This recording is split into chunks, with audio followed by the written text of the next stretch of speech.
Seeing how it's 6 o'clock and we have quorum with the board, and I believe we have board member Jane Curtin joining us by video. Is she in?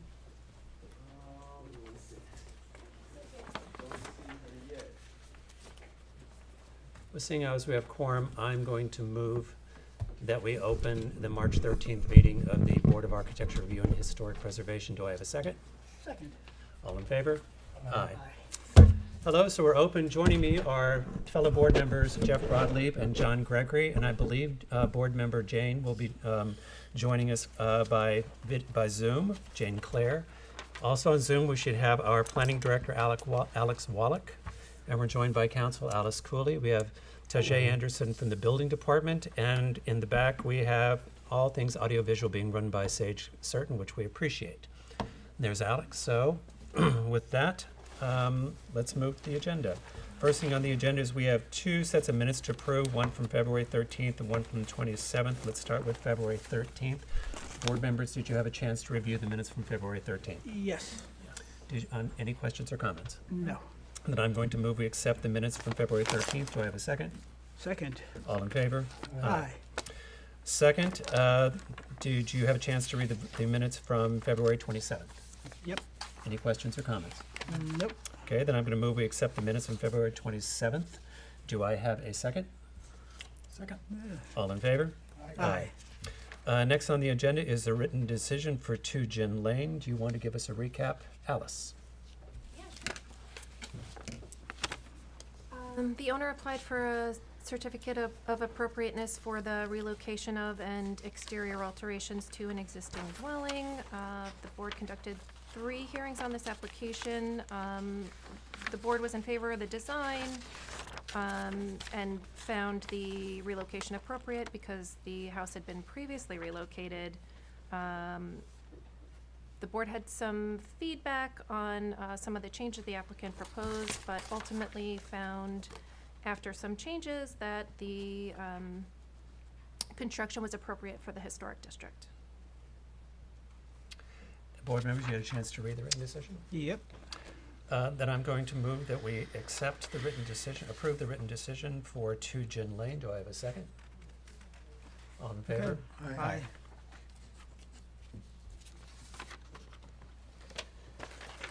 Okay. Next on the agenda is a pre-submission hearing for 865 Merrick. While we're on the subject of 2 Gin Lane, Oh, I'm sorry. the applicant submitted a request for a HERS waiver pursuant to section 43-12D of the village code, and I was wondering if the board members had an opportunity to review that, because if you did, you could vote on it tonight. Okay, Yeah, I looked at it. It was pretty straightforward. John? Yeah, I looked at it. Okay, so you want to make a motion to grant the waiver? I make a motion that we grant the waiver for the HERS waiver for 2 Gin Lane. Do I have a second? Second. All in favor? Aye. Great. Now, next up, we have a pre-submission conference for 865 Merrick Holdings LLC at 22 Windmill Lane. So if you'd like to come forward, that would be great. By the way, this one was also Yeah, you can, the camera's working now, so you can put Yeah, things. actually, if you can just, Okay, all right. and you have paperwork you wanted to I do. show the board. I do. I do have the packets. Did you want me just to give you all the packets? If you Yeah, could I'll disperse them, distribute. or Thank if I you. hand them out? Introduce herself. And then if you could introduce yourself when you get back to the table, Absolutely. and just when you put your papers on the table to refer to them, have them facing us. Have them continue. Yeah. Great, thank you. You're welcome. Otherwise, the public sees it upside down. Okay. Great, thanks. All right, so I'm just gonna be reading my notes. I do have, hopefully via Zoom, the architect, Ryan T. Kesner, and I Okay. also have the property's owner, he's the president, David Silverstein, and he's the president of Merrick, 865 Merrick LLC. The property is located at 22 Windmill Lane, and my name is Shannon Bradley. I am the permit agent for this project. Okay. We do understand that this is a pre-submission and it's just the very beginning with you. We value, everything that you're going to, let us know and advise us of, so we do wanna get started and at least present what we have thus far. Okay, so the property is owned by 865 Merrick LLC, and the president of the company is David Silverstein. He should be present via Zoom. I'm not 100% sure because it's tiny up there if I see him. He's in there? Okay. Hi, David. We also have the architect, Ryan T. Kesner. He should be here via Zoom as well. Okay. What we'd like to do is present to you the plan for your review, discussion, and advisement. We understand that this is a pre-submission conference, and we're here to present a vision in order to get valuable feedback from this board in efforts to move forward in a forward direction. So we did give you the plans there. I know you haven't had a lot of time to review them. We did send an earlier PDF. You mean a minute and a half? Okay. Yeah, we did. We presented a PDF via email. I'm not 100% sure if there was some, I don't know, mishap, but I do know that it was sent months ago. We did also provide some copies, but there's been different movements and cancellations and things, so we're just getting back on track. So Okay. please take your time and take a look at those. Do you have pictures of the existing? I do have pictures of the existing. Let's see. Okay, is anyone familiar with the 22 Windmill Lane? So I don't know if you want me to put them on the table. Yeah, sure. Yep, Put them on the okay. table if you would. All right. Also, the public can see them. Okay. I also have a brief history of the property, which I think is very interesting. I wouldn't mind reading it to you if you'd like to hear it. Let's see. Just to, I would suggest summarizing that. This property had been before the board a number of years ago, and at that time, Zach Studenroth had done an extensive review of the property, going inside the existing structure, with practically a hazmat suit because it's It's like underwater in the basement, isn't it? Or- yeah, and rat infested. But in any event, so why don't you just highlight the elements that you think is helpful to this board and the public, but Okay. without reciting the entire history of the property. Okay, so I won't go all the way back to it being, you know, the Rhodes building and it being moved and whatnot, that it is very historic. But what I can do is tell you that. Well, the date it was built and Sure, certain absolutely. highlights. So, Sure. Sure, okay. So the house was built circa 1760 at the corner of North Main Street and Hampton Road. When Southampton Town decided around 1920 to build a new town hall there, the Rhodes house was moved to 22 Windmill Lane. It still can be seen, that part of it, from the street, but when you look at it, there's an odd facade on it, and that is the original building. That small building is beneath the gable roof. So there's many unique features in the original parts of the building, and it does predate the Revolutionary War. Henry Rhodes, he was a sea captain. He did reside there with his family. They continued to live there to the end of the 18th and 19th century. At one point, the history of the building, it was a plumbing showroom. It also goes back into the 90s where it was a multi-use for multi-family dwelling and a commercial building. It is zoned currently as village business. So it's been cleaned up several times. The pictures that you can see, the most recent cleanup was debris and whatnot, but it stands facing the front of the road and it was painted white. So that was we went from this shingled building that you can see, brown in nature, and then I guess the attempt to clean up and make it suitable was to give it a coat of white paint. We'd like to see more, more done with it. I'm sure everybody would like to see more done with it. So what we'd like to do is work together and try and figure out, what is gonna be feasible to make this. No one can see the audience, what you're showing us. You want me to show you? I can. No, we need the We need the camera.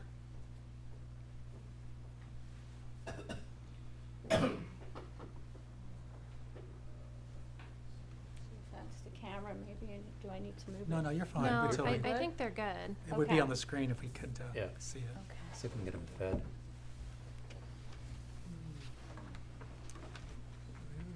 There we There are. you go. Okay. Okay, so that's how it looks now. That's the building. All right, so we have the 1760, it was actually built, 1920, it was moved from where the old town hall was, where Saks Fifth Avenue was, pretty neat little history there. It stayed a family house, then it became commercial, and it was a plumbing store.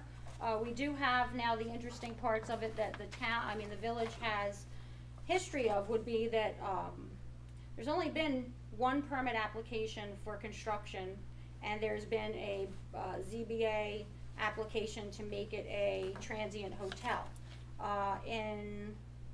Let's see, we have the denial actually, without prejudice, on 11/17 of 2016.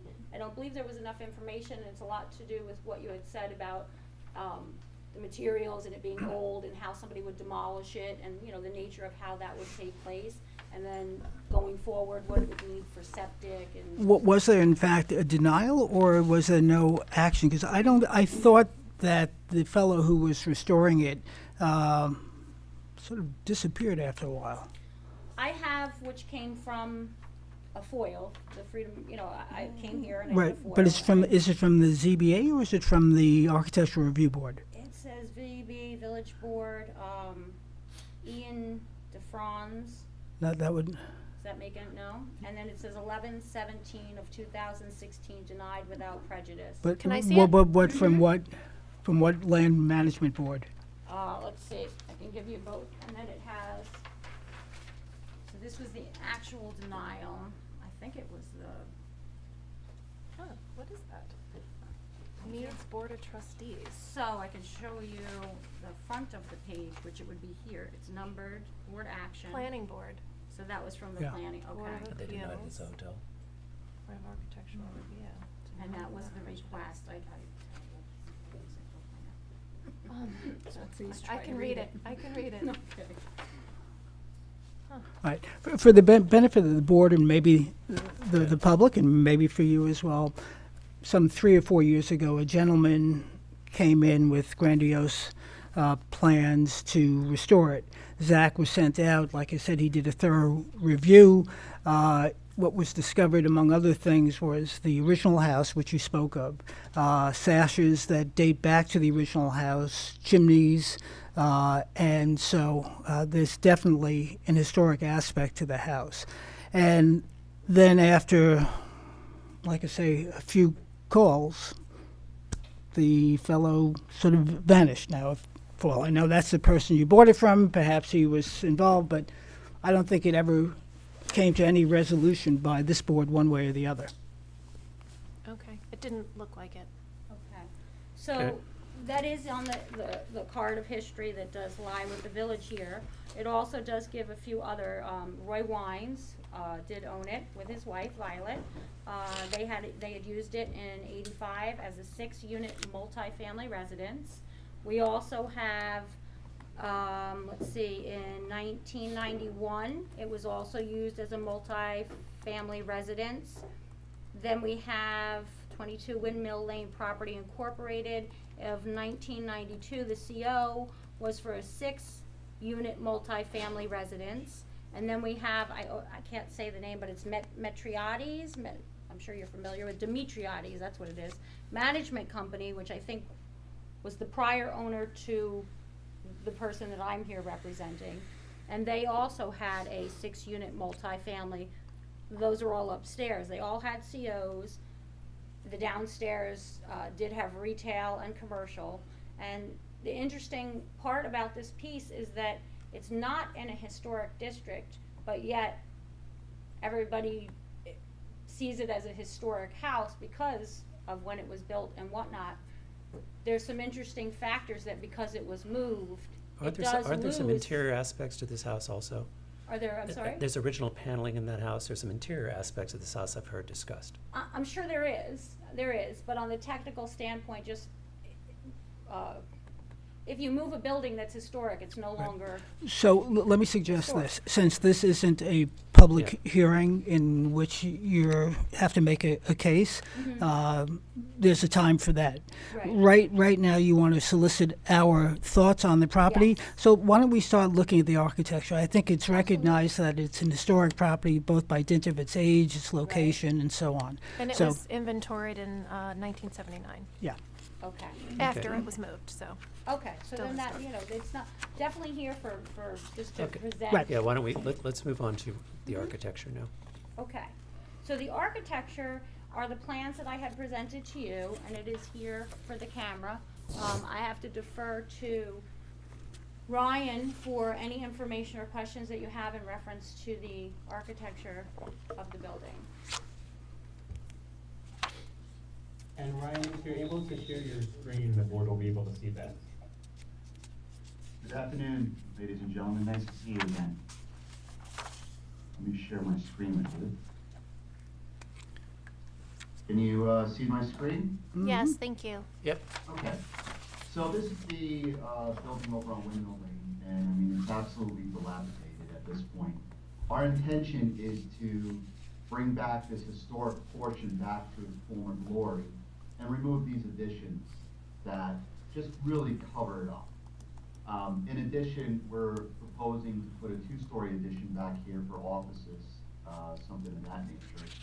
And there really are two approaches to this. One is we could highlight the architecture of this by doing something drastically different over here. Or the other one is that we make it copacetic and we make it kind of blend. And we would love your input on that as well. Okay.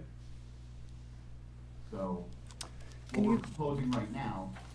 Can you is throw me to those bring two it back to pictures? its former glory. I'm sorry? Pass me those two pictures. Sure.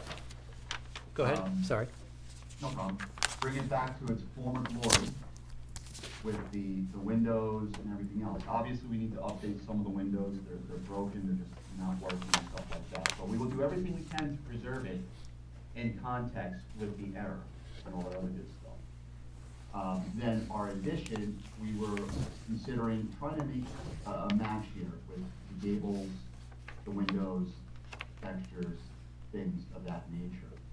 This was one approach that we had.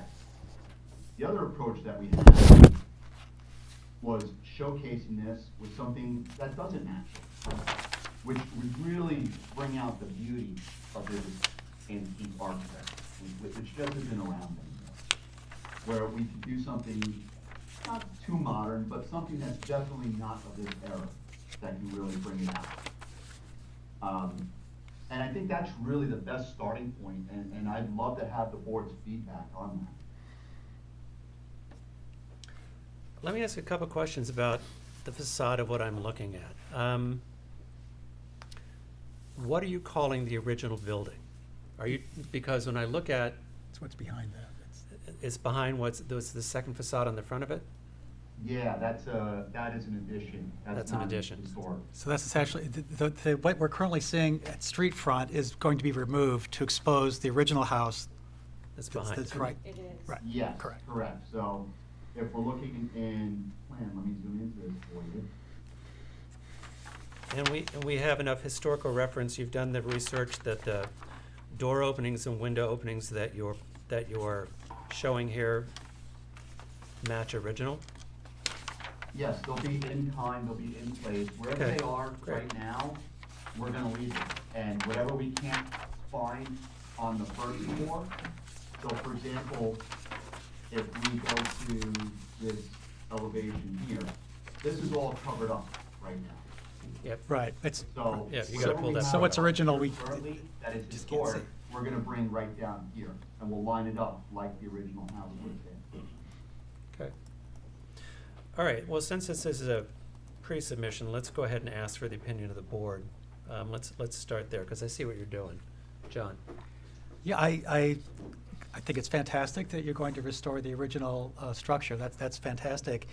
And as far as the addition is concerned, I would actually rather see something not starkly different than the original design, but something that really indicates it's newer, or not newer, but it's not part of the original structure.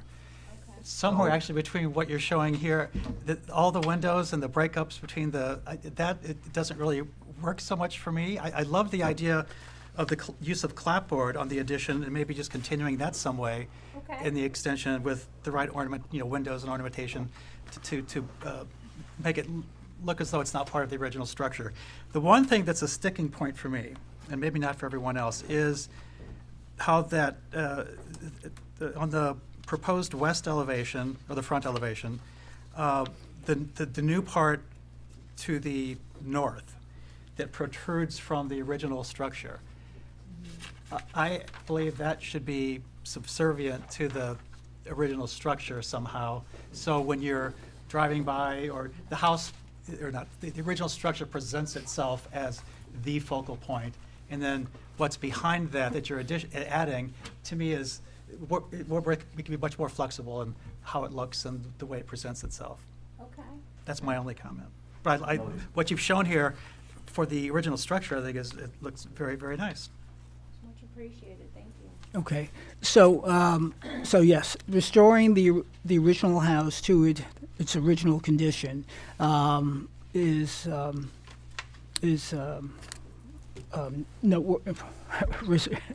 respectfully noteworthy. And to the extent that you're doing any work on it now, I would caution you to keep everything as is. Again, Zach had done work, and I would, when it's time, bring him in as quickly as possible as the historical consultant. To John's point, I agree that by making proud the addition, both to the west and then to the rear in the east in terms of its scale, swallows up the original house to make it to the point that all your efforts to restore it are basically lost by adding the new left-facing or north addition. And I really don't see, or at least in my judgment, the historical context of a two-floor office addition that is 3 times the width of that house. I would also suggest to you as developers that how this fits into the master plan of the village, that I don't know if it's been approved yet or not, but the Windmill Lane area is a big component of that. Recently, Shippey's was redone, and there was great pains in how that fit into that. So that whole area is getting particular scrutiny by the village and the village trustees, and part of the master plan. So I would suggest, I don't know what the procedure is, but right now I don't think this is consistent with the master plan. I also don't think. Let me just finish, if I may, Ryan. Let me just finish, if I may. The other thing is, in terms of this board looking at the historic aspects of that street, I see attention paid to restoring the original house, but that's left with not even 20% of the, or maybe at best 20% of the entire development. Go ahead, Ryan. I'm sorry. No, I'm sorry. I thought you Go were. ahead. Is there a person in particular I should talk to about the master plan? I don't know. Alex, that's. Alex? I think that may fall into Alex's belly. The master plan is adopted, and it's available on the village website. I think it would be also important to show this in the context of the surrounding buildings and properties too, that it may look more overwhelming than it is based on how it presents itself to adjacent properties. Okay. Here's where I would come out on it. I think, I agree that bringing back the house and restoring the house is a wonderful thing. I think 2 things. I think that whatever the addition put on should appear subservient to the original historic structure. Therefore, I wouldn't be in favor of as much in favor of the first plan, which seems to just borrow from the original architecture and send it down the way. I think a clear distinction to where if you could take it off and still, from the appearance of being able to remove the addition and still identify what is the historic structure, would be probably how I would go. I'm not sure, would have to see exactly what you're looking at in terms of what it looks like visually, but I think the separation between the original historic structure and what is clearly the addition is probably preferable, and probably follows guidelines, probably a little stronger. That's what I would say. Okay. All right, definitely appreciate it. Okay? Ryan, can you draw the board's attention to the south elevation of the existing structure? Because I think there's some changes there. I just want to point out. I'm sorry, I think that's the side is the south elevation.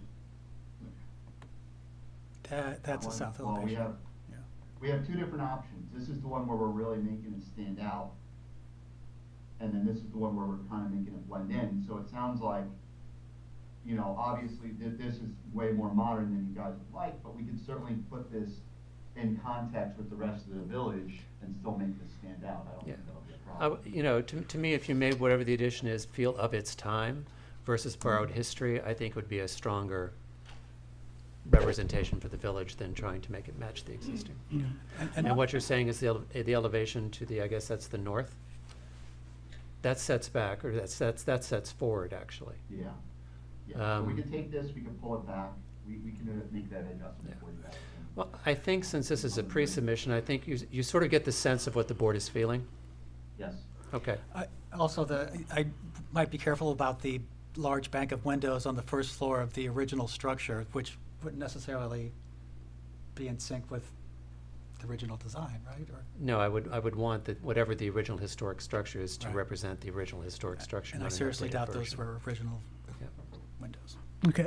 All right? I guess just adding one more thing and maybe stating it differently. I'm particularly concerned with the mass and the scaling of the addition, at least on to the right facing of, again, floor to ceiling, floor to roof line, windows 2 stories, to me, a 1-story addition would look a lot more in keeping than a 2-story addition. But again, it's premature to. I mean, is it even possible to dig under and do a story and a half kind of Perhaps. situation? I mean, Yeah, there's right you have now- options. Right now, the mass and the scaling are problematic for me, and I think they're problematic in the context of restoring an historic structure.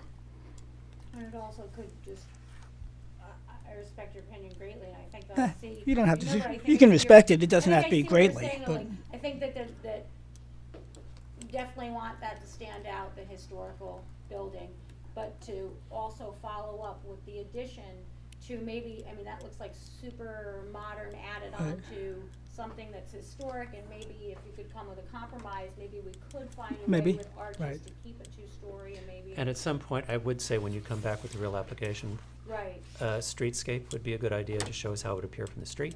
yes. Because I do realize it sets back depending on the property lines, but that would be my other suggestion when you come Okay, back. perfect. So I think that's a good start. Great And start. from the two options, you've sort of got the opinion of where the board would be more favorable. Okay. Yeah, Okay. understood. I mean, I don't know, I haven't talked to the client, I don't know if they would be receptive to doing a 1-story addition.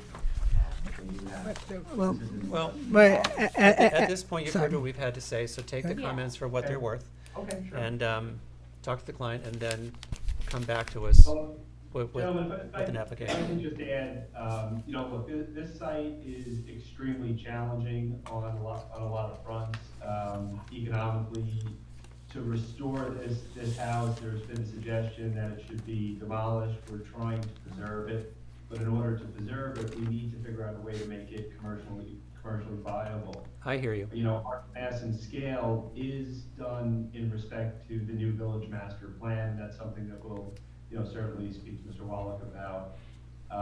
But we really do want to restore the Rhodes House. We want it to be a focal point of Windmill Lane. But economically, it Okay, just has to be- now's not the time to have that debate. I think right now you've heard how we feel. Take those comments, heartfelt, because that's how the board feels, and then think about it, and then come back with us an application that we can take it from there. This is not time to debate 1-story versus 2-story. All right, thank you very much. Thank you. Okay, thank you, gentlemen, ladies, we'll see you soon. Thank you. Okay, next on the agenda is a sign permit for Respoke at 99 Jobs Lane. Is the applicant here? Or are they coming in?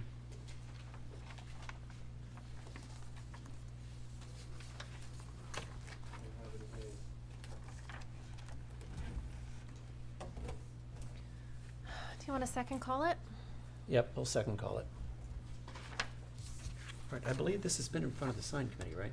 Yeah, the issue with the approval was the substrate, the size, and the bold colors being used, which aren't, appropriate, and they're consistent with the code, so. Okay, well, we'll go down and then we'll recall it just to see, because I'd like them to be able to move on if they could, because it's a business, so. All right, so that brings us to, that brings us up to public hearings historic. The first hearing is for 266 North Main Street for a screen porch addition. Is the applicant present and back? And back. And back. I am here and back. Lisa Zaloga, I'm the architect for the applicant.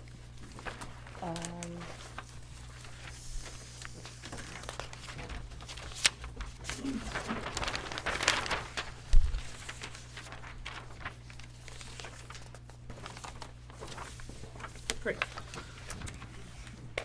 So this is an existing residence at 266 North Main Street that is in the historic district. However, the house was just built last year. There is an existing screened-in porch on the side of on the south side of the house in the rear. And next to the screened-in porch is kind of an odd window light well for the basement. And my client has a couple of little kids, and they would like to cover that over, cover that area over. And so the idea is to cover it over with a screen porch addition. It's about a 210 square foot addition. It's on the rear of the house. So I gave you, So, primarily it's the south and the east so side, in but layman's there's, language, is this a situation, there was a large outdoor patio at basement level? there is, Yes. this whole area here is a basement level. It already exists as foundation, you're just building Correct, over it. correct. Okay. It's a little odd. Yeah, it's, So they would like to increase the size of the screened-in porch on the first floor and Okay. cover that area. on the east corner. Southeast, correct. And colors and materials? All to match existing, it's a white horizontal siding. The roof will be a flat roof. We will be adding, 2 lights on the screen porch addition, and we are gonna do a barbecue over here over by the patio, so we're going to add one light fixture over there that will also match. It's like a 60-watt wall sconce. So it'll essentially match the roof line of the existing terrace or the balcony on the south side of the house. That same Correct, roof line. I've actually stepped it down. Oh, right, I see. Because Okay. that's actually a roof deck, Right. so I am matching the roof level, but I don't have the wall around it. And it's not accessible then in any way. No, it's not accessible. Okay.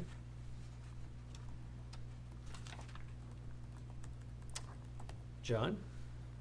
I think it's fine, you know, Okay. what it is. Jeff? Nothing to object. I don't think the water tank or oil tank will object to that. To be clear, Sage, we haven't had, Jane's hand hasn't come up yet, has it? Okay. I see no objection either. Do we have any comments from the public?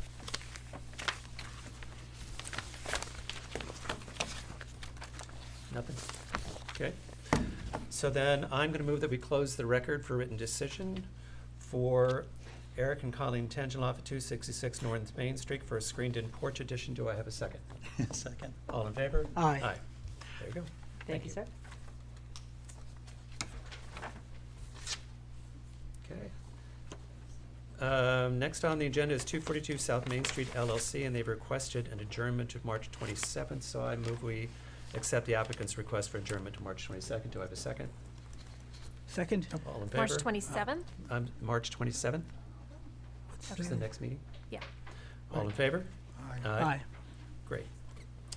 While I'm here, I'm going to recall one more time. Reese spoke at 99 Jobs Lane. Did a hand go up?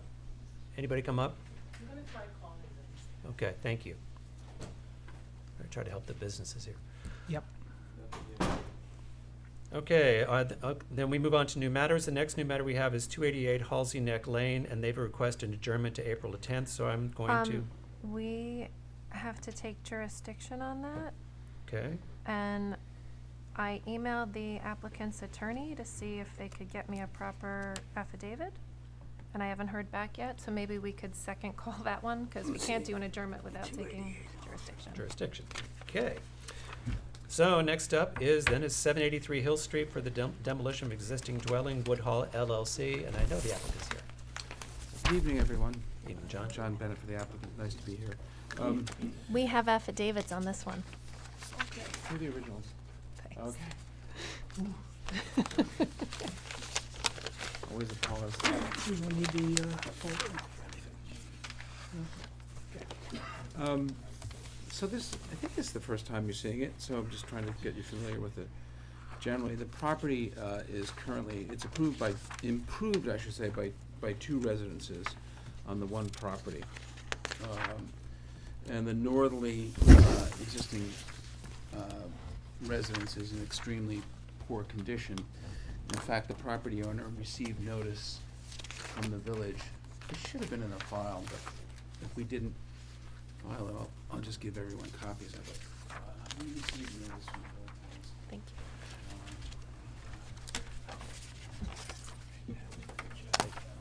Thank you. I didn't need it. That's fine, John. So we did This was in your package, right? Or not? No, No, okay. it wasn't, it should have been. Does Okay. not look familiar. Yeah, no, this is. Yeah, this sorry, is from, it should have been in there, but, and the photographs are just blow-ups of the other Yeah. photographs.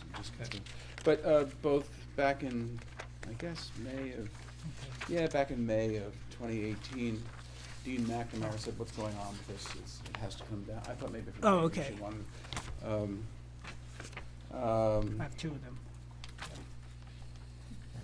His position Yeah. is that that the property is, that the property's unsafe. So. I The don't know entire what- property or one of the structures? This larger house, the two-story house. Actually, we have an application before the zoning board of appeals, which will be referred to you. We've asked them to refer it to you. They haven't scheduled it yet. The idea is to take this lot and subdivide it. We want to save this two-story house and not add on to it, not do that game of trying to add on to it, but make it a guest house that would be part of a new house on this property. It's just gonna be very difficult from a zoning point of view and without really destroying the architecture of this small house to make it anything other than a guest house. So we welcome your thoughts on that. It should be, if it hasn't been officially referred to you by the zoning board of appeals, it should be. They should do that in the hearing. So there have been complaints on this property dating back to 2018, and nothing was ever done by the village to remedy the situation? Complaints on it? Oh, yeah, the For complaints condition? related to the condition, primarily to the Yeah. house. So we're here to ask you if we can demolish the house, but we That can't wasn't do a it without your question. approval. That was just a statement. A statement. Yeah, oh, no, yeah, those are but, I don't know, I guess you should refer it. I don't know what your pleasure is. It's so far gone, but I don't wanna be presumptuous and Well, say you to be can't- honest with you, I did not know that you had an application in front of zoning, so it has not come in front of us yet. No. But in no. the meantime, we have asked Alex to refer to the historic consultant. Oh, good. Just because it's in the historic district, so we get a Yes. full report on it. And Perfect. we've all taken a look at it. So I think our best course of action is to get that report and then see what we learn from zoning and then go from there. I agree with you. Sounds like the right thing. Yeah. Okay? Yeah, but it had to come from somewhere first. I understand. But I anyway, understand. yeah. I think it's it's in very, very bad disrepair, but you wanna make sure that it's so far gone. And obviously, you're gonna rely on your historic consultant for that. So I appreciate it. So Of course, thank you. That's all I need. So you want an to say. adjournment then? That'd be great. Good. I move we accept the applicant's adjournment for 783 Hill Street to, You tell me, how much time who's it gonna go to? I don't wanna be presumptuous. Is it gonna go to Zach? or Zach. is it gonna it's gonna go to Zach. So Perfect. I'm gonna Okay. say, why don't we refer it to April, what's the first April meeting, 11? You tell me. For the time being? Because I don't think we'll. April 10th. April 10th. Well, I'm gonna, You wanna make it the second meeting? You wanna give Zach enough no, time? let's say Okay. April 10th, and then we can adjourn if we need to, but let's just see what happens. You don't wanna take the advantage of me saying give? No, I'm not I'm trying complaining to move about things it. along, John. I'm Move to the complaining about system. owning. You know, I'd rather you come back and ask for another adjournment than be Thanks. ready and when we're not. Got it. And we're, Okay. you know, there are now X amount of cases per week, because we now limit the number of cases we take, so it's better Okay. for you not to do that, so. Sounds good to me. All right. Thanks, good seeing Do you I all. have a second? Okay. Second. All in favor? Aye. Aye. Could I, just while I'm here, just for, okay. Okay. Oh, for Bespoke. respoke? Respoke, Great. whatever. You can just flag me from the back of the room there, and then I'll recall it. Thank you. I just wanted to make sure, and I'll get out of your hair very quickly, on 71 Hill and Stopnik, I had asked for an adjournment on both of those. It's already Yeah. closed. We got Just 'em. wanna make sure you got that. Yeah. Okay, perfect. Thank you. All right, Thanks thank you. again. Bye-bye. All right, so next up, under new matters, is 263 Little Plains Road LLC for an alteration to an existing dwelling. Is the applicant present?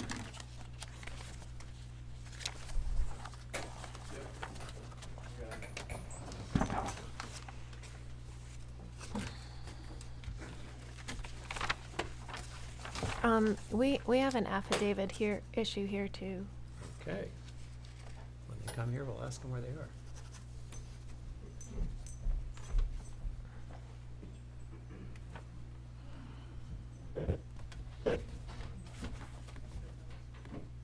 Are they coming in? Yes, Are you here? I am here. Can you hear me and see me? I can, but I'm going to refer you first to Alice, our counsel. She has a question about affidavits and filing. Anthony, did you receive my email in response to your affidavit? Yes, I did, and I resent it. Which, I did not receive it. Did you send it to me? Yes. which one are we doing Can you now? send it again? Okay. The only email I have from you is from 9:27 this morning, so if you could just send it again, I'll be able to take a look. Okay. 263, okay. You can give me a minute here. Mm-hmm.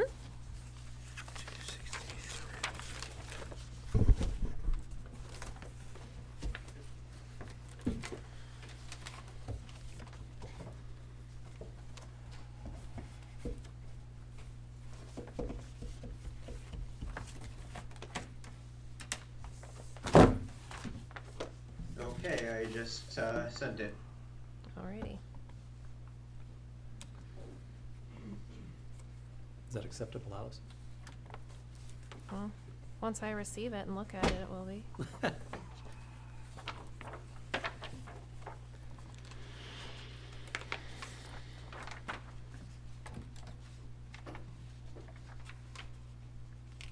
In the meantime, are you going to present by sharing your screen? Because if you are, you can go ahead and get set up. Yeah, While we wait. I'd like to share screen if I can. What- Pardon? Yeah, this is not it.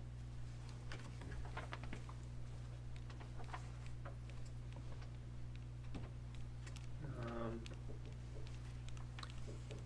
But your earlier email just came through, so we're good. Okay, all right, great. Yeah, so I'd like to screen share, Please. if I can. Please? Hold on a minute. There we go. Okay. So here we are. You should see the photographs here on your screen, correct? Yes, sir? We see them. All right.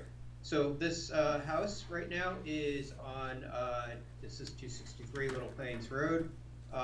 What we've got here is a house that was pretty heavily restored, I believe, in the early 2000s. Just going to show you what the existing conditions are here. You've got the front porch with these sort of square columns, which are pretty obviously just kind of something they picked up from the lumber yard. Exceptionally deep roof overhang, but just a very plain soffit detail. They actually did spend some money on these kind of nice copper gutters. what they did with the front door seems to be kind of curious. I think the original front door is, what I believe is the original front door has actually been relegated to this side entrance to the basement, which I think was just a single panel door, maybe with side lights, glass on the top and panels below. But at any rate, that's been replaced with these double doors. The windows throughout the house have been replaced. Most of them are these 4/1 windows, and you can see that the proportions of the upper panes are very weird, kind of very squat looking. Here's a close-up on that exceptionally deep soffit and the column posts. I think they actually installed the base and capital upside down, if I'm not mistaken. I believe you're actually Now correct. you have this driveway going to the back and to the to a carriage house in the back, and I'll get to that in a moment. Just kind of scroll through the rest of these. Here you can see that sort of curious double door there, which sort of does a nice job of duplicating the original front door, but double door instead of a single door. And here's the carriage house. Once again, kind of heavily restored. They kept the garage doors, I believe, just as a representation of what was there originally, but they're not the original doors. Once again, though, any original windows were replaced with these sort of 4/1 windows in sort of weird proportions. The back of that carriage house is just a open porch currently, and there's a swimming pool in the back. This is the back of the main house. Once again, that same sort of those same columns, square columns, an existing balcony.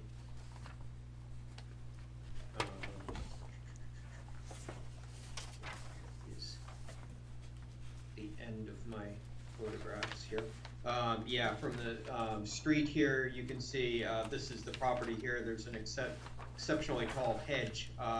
This is the driveway going into the property, and then an exceptionally well, not exceptionally for this part of the village, but a very tall hedge. That's the neighboring property. That's the existing driveway gate. It's basically just a sliding gate.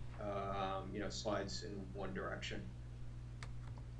Yeah, and here's the house from the little plane. So the tall hedges, two nice big trees on village property, the gate, and then that's really all you see of the house from the street. So having looked at the photos here, I've got to stop sharing and go back into sharing for the drawings, so just bear with me for a moment. Great, thank you.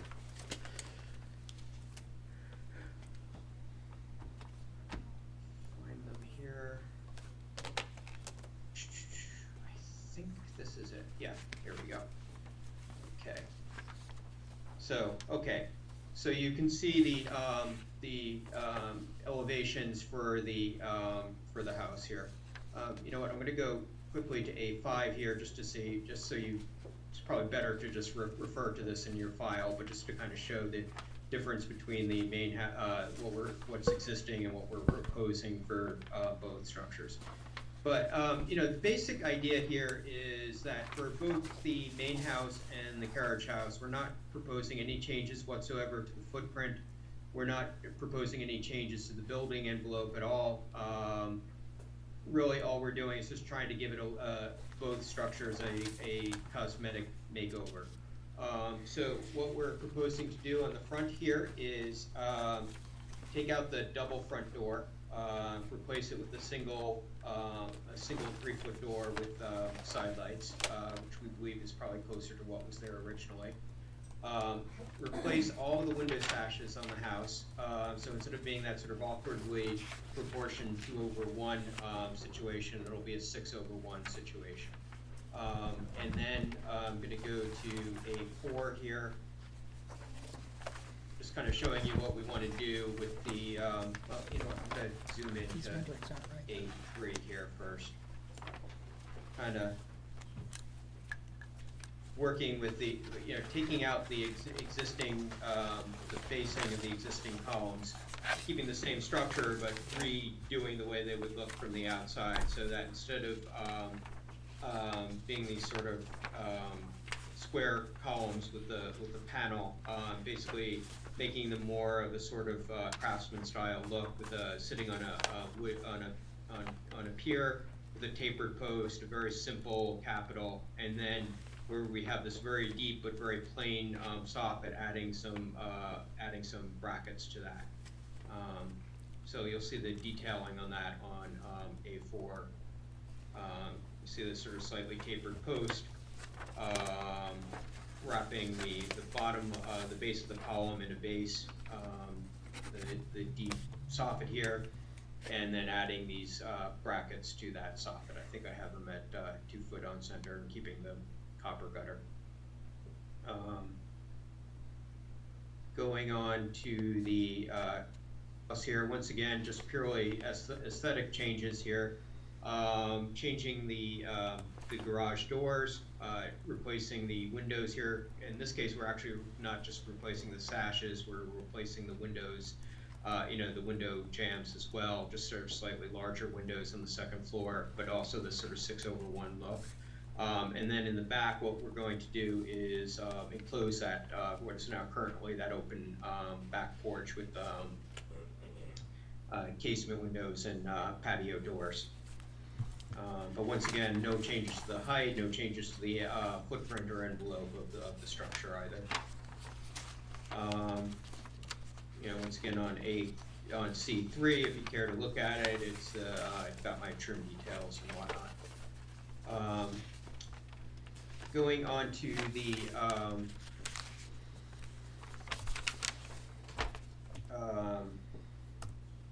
landscape plan, I think the thing here that would be of most interest is we're going to take out that really exceptionally high hedge and replace it with just a 4-foot osmanthus hedge with hydrangea behind it. So really the house will become a lot more visible from the street. We think if we're kind of going through this trouble of making, giving it this cosmetic makeover, we might as well make it a little more visible from the street. So that really is, in summary, what we're doing here. And I guess if you have any Yes, can questions, you do one thing for us, because something Sure. strange is here. Can you take us through materials, because in the rendering you've supplied from the landscape architect, it looks like the house has a standing seam roof, and in what I'm looking at from your drawings, it looks like that is not the same. So if you could take us through materials, color. Yeah, so I think that some of the images that you may have had from the landscape architect are just sort of representational. In other words, this isn't the actual house; it's just sort of similar projects. Yeah, but I'll go through the materials here. Yeah, we have cedar shingle roof, cedar shingle siding, which is what's there what's there currently. Color to change, remain the same? Yeah, That's a question. white trim, white brackets, white soffit fascia. Okay, thank you. And then help me out for one other thing here. I'm looking at A5,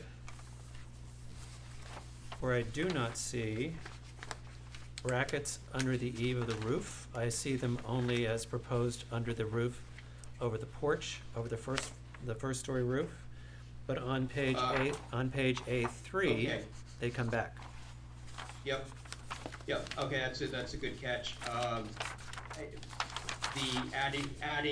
Deciding to add the brackets on the second floor there was a pretty late change in the design, and I just didn't catch them on the A5 showing the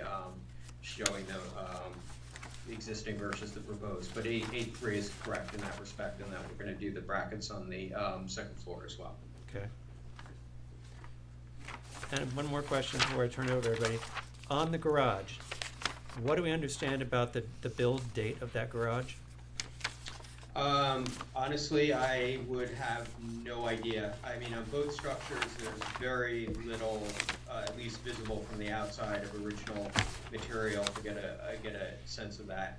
I think the garage might have been, I mean, I assume the house was probably built around 1900, so I guess the garage. Yeah, I around think that you're right. time Or shortly afterward. One of the real estate listings I found for it said it was built in 1915, so that's probably right. Yeah. I don't swear that's accurate, but it's probably around there. And I think the garage was about the same time? Because Yeah. those are sliding barn doors currently, right? No, right now what's there is, Are they- they're just. They're push-out barn doors, they don't go up. Right, no. Right. Yeah, they don't Okay. go up, but one of them is just like, it's just a false door, like it's, I mean, how do you explain it? It's glued to the side of the building, you don't open it at all. The other one opens up to just a little bit of storage space. Okay, all right. Anything else? No, Okay, then I'm gonna turn it to, let's go to the board for comments. John? Just so I'm clear, what you're calling the carriage house is the pool house. That's one and the same, correct? yes. I'm just trying to understand as far as the house is concerned, I think it looks fine. I think the windows will look much nicer. The front door, I think, is more appropriate. So I don't see much of an issue there from my perspective. However, the pool house, the enclosing the porch with all of those windows, not potentially, it changes the use of the pool house. And with that, the lighting and the glow from that living space becomes an issue from a neighbor standpoint. And those lights would be facing toward the rear of the house or toward the? They'd be facing south? They'd be facing the rear, towards the swimming pool. So this is like basically about 10 feet away from the swimming pool. Yeah. Right, which means it's about, 20 some odd feet away from the neighboring property. I just, that's my one sticking point is enclosing the porch, essentially enlarging the use of the pool house, other than just a pool house. I think that the light pollution could be an issue. Not could be, it's going to be an issue. Okay. Okay, in terms of the architectural features, I have no objections. I think the change in the fenestration are pluses. The change in the door from a double door to a single door makes the house look more, looks appropriate. I'd like to make note that when, as part of the written decision, that the landscaping plan be an integral part of the approval. I assume you're submitting it as such, right, Anthony? Yes, correct. Okay. So, with the exception of the apparent seamed roof, I do have an issue, having done such a nice job on the house and the landscaping, and as you said yourself, you want to make those efforts more visible to the public. I think you have an opportunity to replace what's a not particularly attractive gate, which one, should you wish to eliminate it entirely, I think that would be wonderful. But to the extent that you want to replace a gate that's already there, I think there's a better alternative than the gate you proposed. In fact, you have a small walkway gate to the left, to the south, right? A little white walkway gate. Do you see that in the landscape plan, I think? Which drawing are you looking at? Let's see, it was in the landscape plan. Anyway, I think you could be more creative with a gate that's more befitting of the house rather than that which you presented. You mean the existing gate? No, there's No, a I proposed gate in mean, the plans here. you're proposing to replace the gate almost in kind, and inasmuch as you're Yeah. replacing a gate, then it's essentially a new gate. And if it's a new gate, then it requires our approval. And what I'm saying is I object to the gate that you're proposing. Okay. That's it. All right. So here's my questions. First of all, I think going back to the new fenestration of the house improves the house greatly. I don't believe, unless you can show me, is there any historic reference to this house for the brackets underneath the eave on the second floor? Because I think they look decorative and not necessary, and I don't think they're probably correct to the period of when this house would have been built. I think they're an unnecessary addition. The raptor tails. Well, they're added brackets, like they're adding brackets on both, and I don't see that. Because I remember this house when it's renovated. I don't remember them from before, and I don't think they're necessarily appropriate for now. So I would ask you to think about those brackets. The other thing is, I really don't support increasing the size of the window openings on the garage, because I think we should respect the windows openings of the original structure, because it is probably a 1915 structure. So I'd ask that those to go back to the original opening size and respect that. Changing the panes out to reflect the house, but I think the increase in the window size contemporizes that house, and it's a 1915 structure. I noticed you removed the cupola off the garage. I'm just making the wild assumption it wasn't original. Yeah. Yeah. So if you think about that. All in all, I think you're taking the house in a great direction. I like, the changes that you're making to the street in terms of making the house more architecturally and harmonious to the street, I think are wonderful. I share Jeff's question about the gate, and my only question is, for all the detail that you've put into the house, the gate, I would just like to see the gate have just a little more detail that's reflective of the great attention you're paying to the house, because right now it's a very simple plain gate, but I think it's an opportunity to add a little bit of personality to what is, you're making quite a lovely house. Okay. So those would be my comments. Just one more thing on the brackets on the second floor. Beyond the historic aspect, architecturally, I think they make the house busier than is necessary. Yeah, I don't think they're. They're not additive. I don't think they're consistent with the original architecture of the house. Okay. So just to clarify, brackets good on the porches, but not on the second floor. Well, I'd be perfectly honest with you and tell you that I don't think they're probably historically accurate on the first floor either, but they become more problematic because they don't serve a purpose, really don't serve a purpose for the second floor. Mm-hmm. Okay. So they don't feel architecturally honest to the time period for the house and to the house itself. I would ask you to think about John's comments about the number of lights. And did we look at this on survey? Because I think those face the pool. Yeah. But I think if you could think about bringing down just the amount of those facing out, because there is another property to the south of this one. And even though I know people tell me there's screening, but leaves fall off trees in the winter. And just the opportunity for that light to go across that light and bother a neighbor is something we'd like you to take into consideration. Okay. Maybe even having a break between the windows somehow. Or just less scale to There's them. more spacing. Yeah. And also, if we're going to rescale the original window openings to the front, if we could rescale the window openings to the side, that would actually give you a little less glass, a second-story glass facing the neighbor. So basically, yeah, so these windows just the same size. Because I actually think that your suggestion, taking them from, I agree with you, those very odd-sized 4/1s that were squat and sort of contemporized compared to the period of the house, your addition to the change is really wonderful. Okay, so those are the questions. Do I have any comments from the public? Anthony, we need the landscaping and the gate in your digital submission, please, when you resubmit. Okay. Thank you. Sure. Okay, so I'm assuming you'd like to ask for an adjournment? Yep. Great, I think this gives me so I'm very clear on everything, so. great, thank you. I'm going to move we accept the applicant's request for adjournment for 263 Little Plains Road. Do I hear a second? Second. All in favor? Aye. Thank you. We'll look forward to seeing you at the next meeting. Okay, Great. great, thank you. Thank you. Mark, can I jump in? Yep. On Chester House LLC, 288 Halsey Neck, We actually took jurisdiction of that application at the last meeting. Isn't that when we took jurisdiction and then adjourned Yeah, so they are asking for this to adjourn again? second adjournment request, which we could vote Okay. on. So I'm going to move we accept the applicant's request for 288 Halsey Neck to adjourn to April 10th. Do I have a second?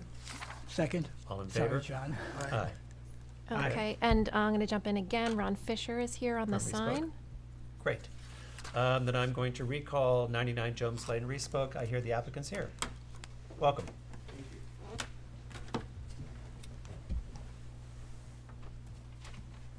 I appreciate you letting. Do you have materials you're going to show us? Yes. If you just want to come to the table, and then, because there's a camera up here, they can pick them up. Is And that just the have right way them, or back? and have them just face us. That's great. I'm Ron Fisher for the applicant. I'm with the sign company. So this was submitted for the committee, and unfortunately it was rejected. And the applicant asked if I could get more information about what you don't like, so that we can propose something that is more likely to get approved. That information wasn't provided to you from the back and forth with the building department? No, I just got that it wasn't approved, and then I asked to come before the ARB to get some more information. Well, that's unfortunate, but okay. Okay, well, I'm glad you're here now, so we can speed this along for you. Thank you. So here's the sign committee, so I'll speak to you. Yeah, the issue was essentially the use of color and the materials. That the colors are bold for a historic part of the commercial district in the village, and that was communicated back to the requestor. And also, the substrate and the sign itself on just a blank sheet of plastic, essentially pasted on the building. That area has signs that have tooling or debossing or raised letters, something that gives it a little more character, to say the least.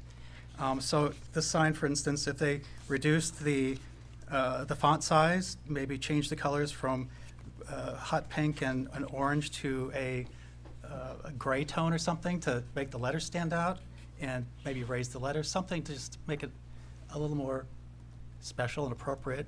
Okay. Based on the character of the neighborhood and the surrounding businesses. It was designed as sandblasted wood, so I'm not sure why it came across as clear plastic with a sticker. So this was supposed to be sandblasted, or it is proposed to be sandblasted, so there is depth, wood grain marks, and hand painted. The request says PVC, so Not sure. Okay. All right. The directions on the drawing were for a sandblasted. They are looking for that kind of depth. Does the drawing say PVC on it as well? HVU.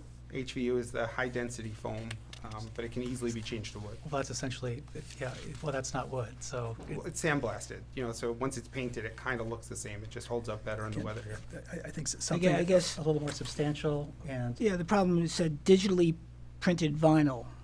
Oh, maybe that's the decal on the door. Is that? Yeah, there was Yeah, a that's on the separate door. Okay. application for the I door take it. glass. I take Okay. it back.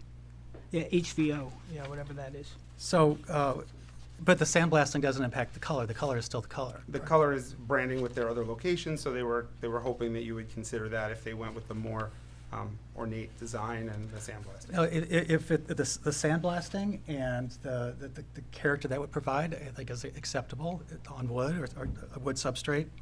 I would like to see the font size reduced considerably. Oh, that's for the logo. You want to see the whole thing reduced? Just if they. Yeah, I mean, the scale- entire sign scale- needs to be scale scaled the down. sign We did down. go down, like if you look at the drawing, it's significantly smaller than what was there. You asked for my opinion. I'm giving you, this is like. I wouldn't go by what was there. So Okay. many of the things that have been in that district were unapproved from the Yeah. past. So we're trying to step up the visual presentation of that part of the Yeah. village, so. Is this to scale? It is to scale. Yeah, it almost looks like it's as big as the door. It's bigger. Believe it or not, that door isn't there. That's a Photoshop thing. They're moving or proposing to the village to move the door. So that's ultimately what it's going to look like, but that door doesn't exist Well, then currently. that's even a separate issue because Mhm. that would affect the opinion on the sign itself. Okay, yeah. So I'm hesitant to prove anything based on what we see. Well, a couple things. If they're gonna move the door, it has to come back here probably, Yep. because that's an architectural change, an exterior architectural change. But, Jeff? Well, given that, I would suggest to your client, and whether it's you in conjunction with whoever is going to be doing the door, that you present it as an entity, as this is what we're proposing. The door, the signage. Now, at the same time, we want you to be open for business as soon as possible. We don't want to hold that up. It's a great business. I visited the location in Provincetown. It's a great store, really cool merchandise. Yeah, so I don't know how we expedite it. I mean, the sign is easy to the extent that you take to heart what John was saying, but the door is another issue. Here's what I'm hearing. What I'm hearing I is made you- it better. Here's what I'm hearing. I feel like what you're actually making this sign out of is different than it was probably represented in paperwork, and you're making a three-dimensional sign.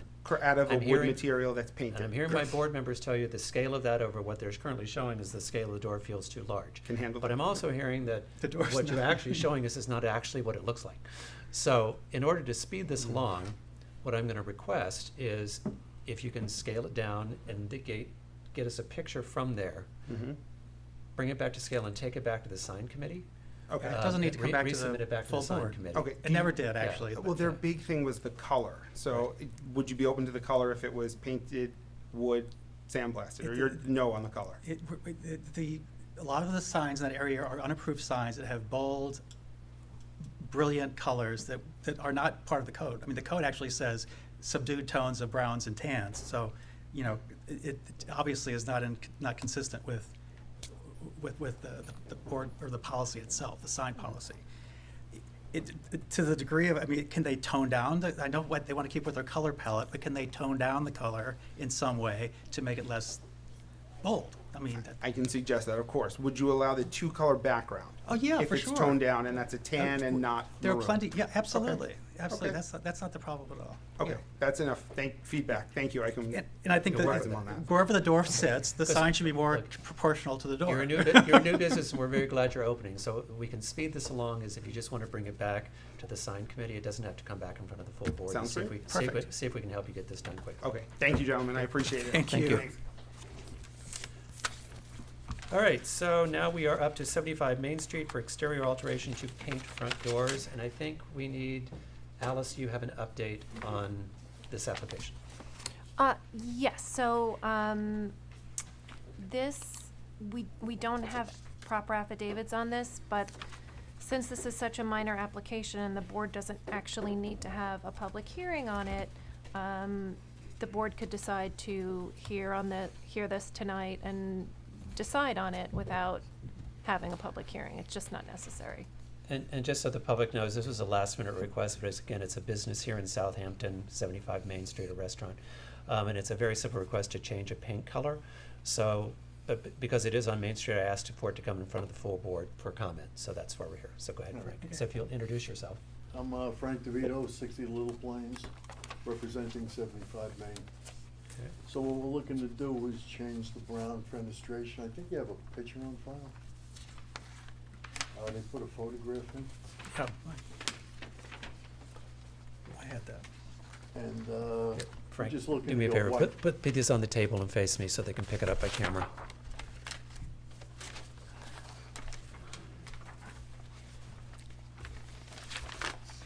And there's two pictures there, so show the existing and the proposed.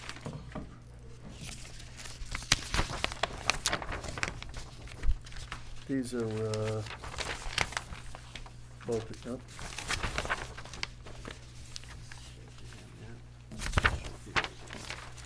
There should be more pictures out in the file. There should be one more picture of a white. Yeah. Here you go, Frank.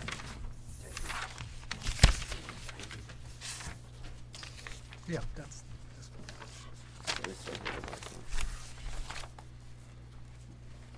So I'm looking to blend it in more, paint the brown fenestration in the front of the building to white.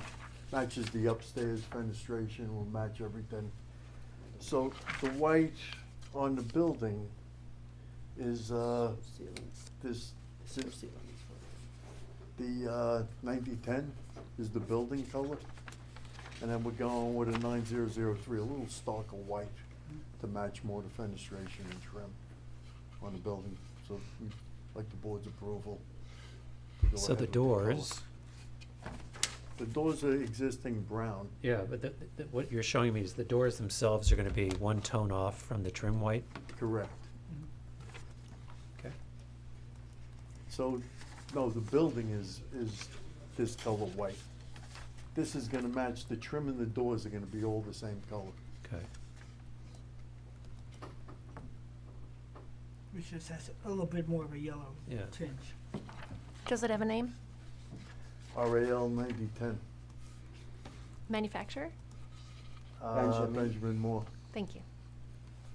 Board members, I'm sorry, so which is the one that's being painted, the one on the, the building is the bright white, the doors are the not quite bright white, No, the building is the. the building is the not, not in your picture. That's Well- what we want to be turned to this color. This is what we have now. So this color is. That's the proposed. It's what we Right, so- propose. so what's I- now looks like is this Oh, no, color. I'm sorry, I do have it backwards, John.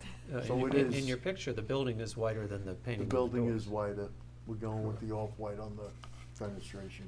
and, but that would match the rest of the trim on the, Yes. the property. So Correct. if it means that all the trim work matches on the facade of the building, I think it's a good move. It is, that is the,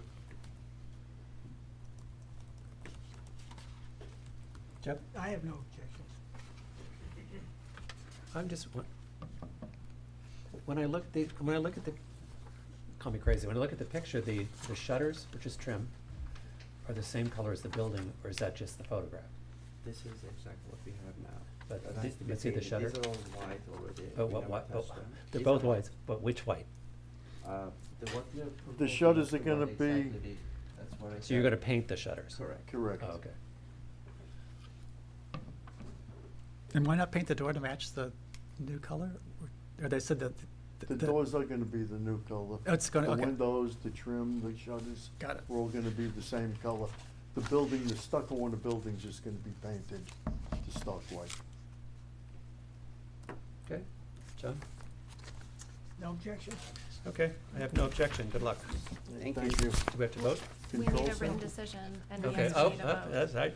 that's right, because we're in the historic district, so I'm gonna move, we submit to written decision plans, the paint plan for 75 Main to paint the doors and trim Benjamin Moore 9010. 9010 Got it. for approval. Do I have a second?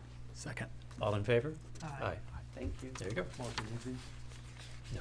We took Well, your actually, that's copy. my set, yes, I do, actually. It's yours and Take that, thank you. control sample we can keep? That you can keep. Thank you. Thank you. Looking ahead.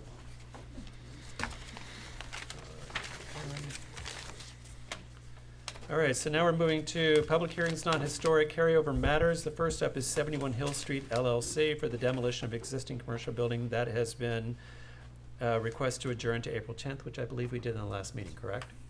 I don't think so. I think that's a current request. Okay, so I'm going to move we accept the applicant's request to adjourn to April the 10th for 71 Hill Street. Do I have a second? Second. All in favor? Aye. John? Aye. Aye. Aye. Then next up is 64 Down East Lane LLC at 495 Ox Pasture Road.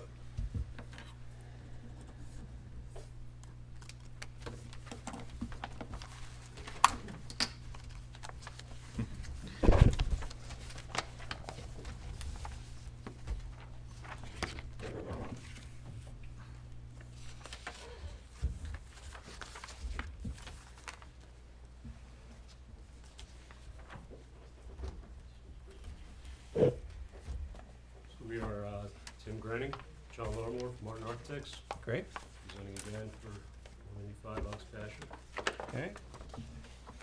Um, If you want to start, it'd be great if you start by reminding us the conversation last time. I know we talked about the door. And just review with us what changes you made since last time, so we can go from there. Yeah, so the two major comments last time were the entry sequence at the main gable, as you can see here on the south facade. A lot of it had to do with the glazing, the offset door, and the ability to see clear through the entry through the foyer and then through into the rear of the yard. The secondary comment was regarding parking.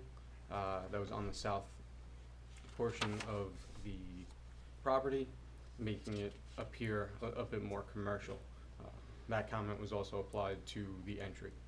So I'm going to start with the secondary comment Okay. of parking. So what we've done here was limit the amount of parking on this south facade, on the south portion of the lot closest to Ox Pasture Road. We've reduced it by 2 or 3 cars, and you can see here by numbering them, we're also indicating how we would sequence the cars being parked on the lot. So again, there's two cars within the garage, and then stacking would occur in the rear, the north east of the lot. There's a few spots which would again be hidden by some landscaping that's both existing and then proposed. And then we've also set back these 3 spots on the southwest portion and introduced more landscape elements in the form of a berm and trees and bushing. So A question for you. Did you do that by narrowing the driveway, the center of the driveway in front of the house, right in front of the door? Did you narrow the distance between the trees and the front steps to the house, or did you just simply move the cars around on your plan? we just moved the cars around. So you just and moved the we you moved just moved the model cars to around. the west. Well, Okay. there was a decrease on the west here. Yeah, where the space is much less than it was yeah, previously. it's a lot Right. less- Okay. lot So less yeah, parking. we've decreased So, it so you to the made north. the space that's on the west, you made that shallow, where it says 12, 13, 14. Yes. You made that shallower. Shallower in the northwest north-south direction, Okay. correct, yes. Okay. And then we'll go to the elevations. To introducing muntins and mullions is one way that we try to mitigate the glazing appearing so stark and large in scale. We've introduced also a wall on the second floor, so then you can't see clear through the property. Again, limiting light diffusion and light emitting from the structure, but also your visual through the structure clear all the way back.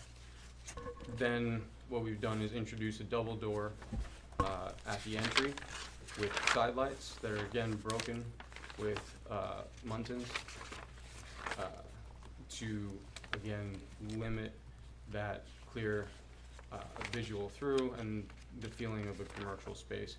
So tying that space and that sequencing, that volume into the rest of the composition of the overall house,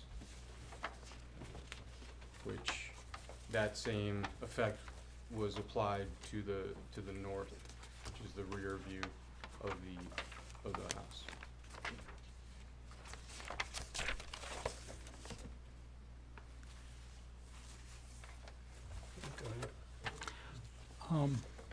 Is that's it?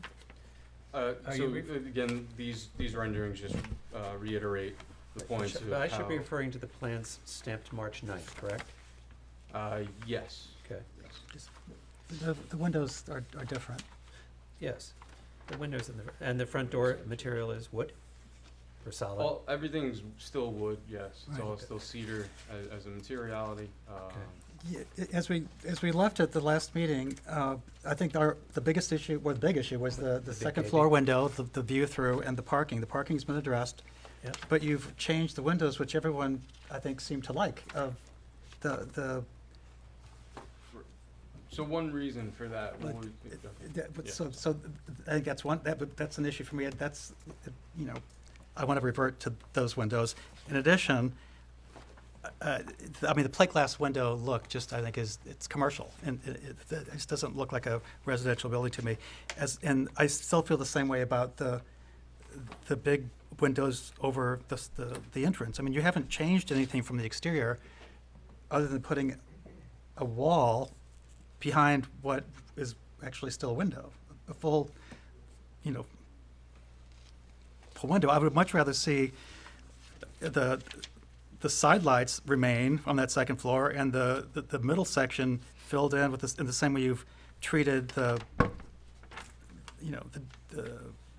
between the first and second floor on both sides of the entrance or on the other side of the house. I just don't think it resolves the situation or my issue. That's all I have. Okay. Jeff? Yeah. Let's have one step forward and one step backward. Yes, I'm not sure why you went back to the windows when they were accepted before. But so anyway, so the windows now present a problem. And inasmuch as you referred to landscaping, I would like to see, in fact, I would request that a landscape plan by a licensed landscaper that would become an integral part of the submission and the approval. Okay, because this, from my feeling, and I think I've been consistent all along, the house is significantly different from its from the surrounding neighborhood. It's not totally discordant or totally disharmonious, but I think the landscaping is a critical part of me getting to the point of where I would approve it. On the basis of landscaping? Oh, no, on the basis No, of the entirety of the submission. Okay. So, again, I think I detailed at the very first meeting that I think this is disharmonious because of its scale, its design, its materials. So those things have not totally gone away. You've done a good job of mitigating some of them, but I can't approve it unless I get a sense of its entirety. I have to say that no mention of the change of the windows is a bit, concerning. I mean, it's obvious they were changed. We definitely look at these things, believe it or not, week over week, the changes that were made. So not having it, indicated that was part of the change, I think it's just, Maybe we should speak to that now. I mean, so the contemporary sort of transitional style of the house was kind of fenestrated with this sort of relentless grid of 4/4 in triplicate. So they were divided by 3. You had 2 verticals in each bay, if you will, and then you had 4/4 in each cell of that bay. We understand that the house is sort of a landscape format house. It's a very wide kind of front elevation. So this change to this sort of new style window is a combination of factors, but really it's a more contemporary window. So it's just to kind of install a relentless grid of 4/4. Granted that maybe it passed last time, we were hoping this wouldn't be kind of rejected. Right. So I guess the point is, that the challenge that you have is that this is a street from its very beginning in the east to its very end on the west, which probably counts maybe 50 houses. They are all traditional. There's not a single contemporary. And I think the message that the board has been trying to share with you over the last 3 or 4 sessions is that you have an uphill battle getting approval on a contemporary house. So your rationale and reasoning to make it yet more contemporary is working against you, unfortunately. I mean, granted, we've made a lot of Don't- steps forward to that Yeah. initial statement. I mean, I think we continue to kind of change You do. materials and try and meet the board's plans. But we do have an alternate fenestration. Well, let me give you PDF. my comments before we Okay. finish here. Sorry. I think when we asked for the changes, it didn't mention the window. That's not sitting well, because if you're going to change something, you need to tell us. Now, that's number one. Number two, this is the non-historic side of the street, and I think you have made great strides in presenting what is now a more contemporary house that sits in the better in the architectural language of the village from that perspective. Don't really understand when you tell me there's a wall in front of the window, and I don't think I see it on the It's- elevations that you've provided. It's beyond that upper glass, so one of the complaints was that you all see through on 2 floors Right. also. So I So- look through a window into a wall. If you look, well, it's an art wall, it's a feature wall, so there's actually, in plan, there's a sort of bridge.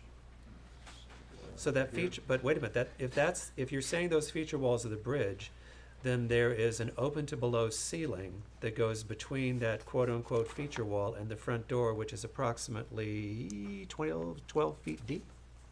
So all the lighting, if that's what you're telling me, then what I'm seeing is. The feature wall will have more the- lighting the in it. You haven't actually blocked, the issue from the beginning was, if this is the feature wall that you're saying I'm gonna see through the window, the light from this vaulted entry and the light from this vaulted entry is still light that's gonna go straight through the glass and out to the street. It bifurcates that gable form, it's right in the center, so It'd be, it's so, south of the bridge. So you're telling me- perpendicular to the stair here, at the top of this So when I circulation. walk in the front door where it says open to below on your second floor plan, I'm in the dark? No, it's not that we would not light that foyer area, but the second floor is now split so that you would not see like the sky beyond when you're approaching the house, which was a You also complaint. wouldn't Right, have you're double right, layer you're right, there was a of light. complaint, we didn't wanna be able to see all the way through the house. Right. The other part of the complaint was the amount of light pollution coming from those windows headed toward the street. So That just is gonna light up like a big box at Yeah, night, and yeah. I don't think this has solved that. the And crowd- also, the- if you look at page A 1.2, your rendering is incorrect, because you're still showing the pivot door, I believe. That's the perspective rendering. You said 1.2? A 1.2. A 1.2, Oh. that's not been corrected. And,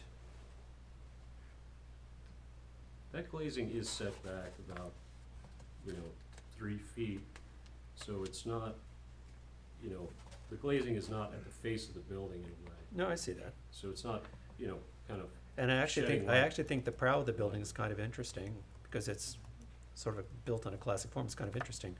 I think what you're hearing is the concern of, when you're driving down the street, what you're gonna see is a great big lit up plate glass window heading toward a street, and on the other side of the street is a historic district.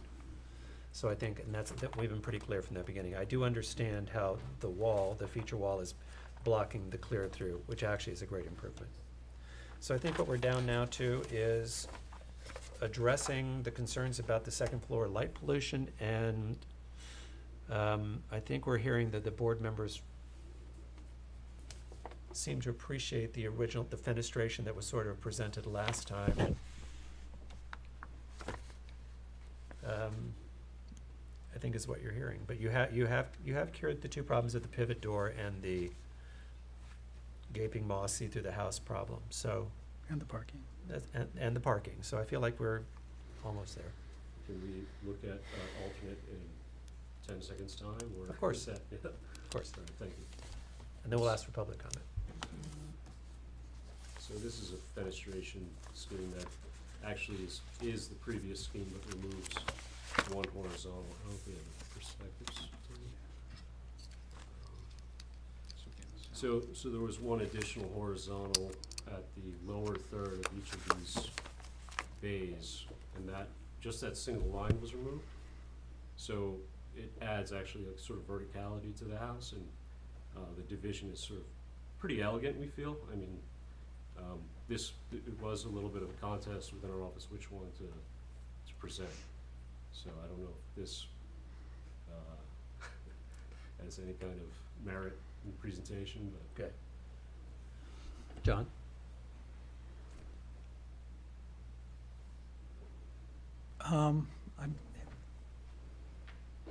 I think it's better.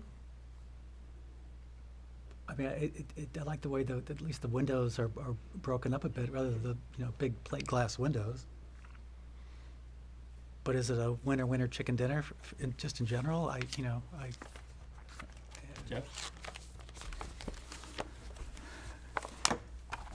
I'm smiling because I'm tempted to say something I probably shouldn't say.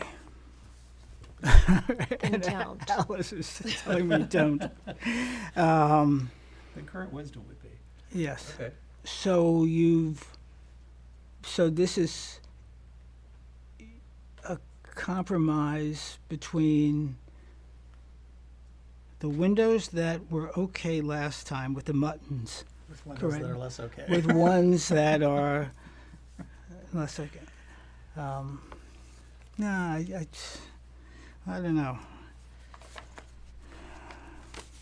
No, I'm gonna say Yeah. no. It's you know, I get to the point where it's like, you know, wear me down, but no. I'm still troubled with what is a very contemporary house in a very traditional neighborhood, and I need to see the landscaping plan. I'm not sure that I'm going to get over it with even with all the changes that have been made.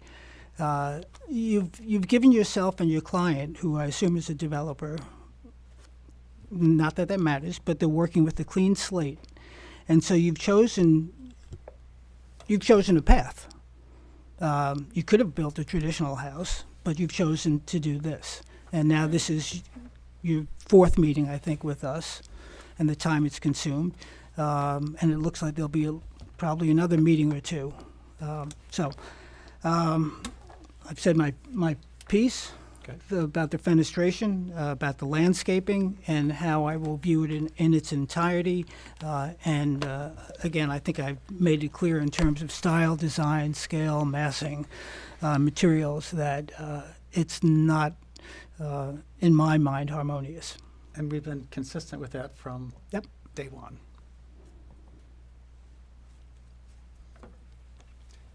Okay. So you're probably asking the question, where do I go from here? Which would be a good question. I will tell you of the fenestration plan, it's my personal opinion of the fenestration plans. I find of those, this to be probably the best of the three that we've seen, because I think it does play the verticality against some of the other horizontal nature to the house. You would have to work hard to convince us, or at least me, that the light pollution from this big white, I think the scale of the opening of the house could be brought down a little bit. I think it looks like a house of its time in the neighborhood, that it's not on the historic side of the street, though it sits in a historic neighborhood. I am not as concerned as some others with that, but they're right. I appreciate that you've solved the parking problem, and I think landscaping plan is probably critical for how this sits and plays. So that's a lot to deal with. So I'm assuming, let me ask now for public comment. Do I have any public comment?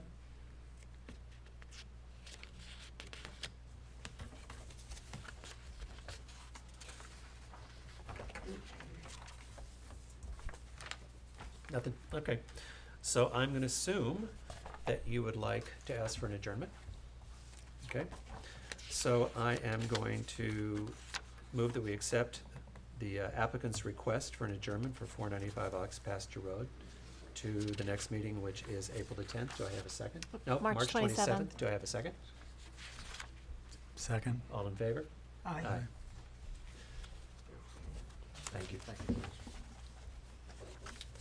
Okay, so that brings, next up is 25 Willow Street for an addition to an existing wood frame dwelling and garden shed. Is the applicant here? It's probably on the phone.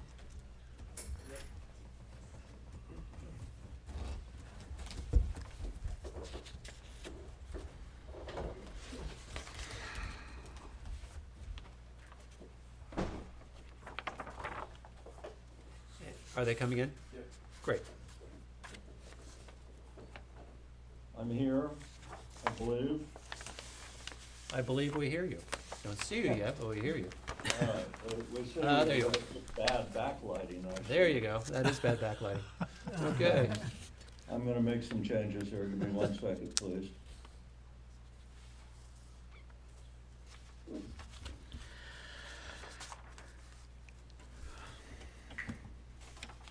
I believe if you please introduce yourself again.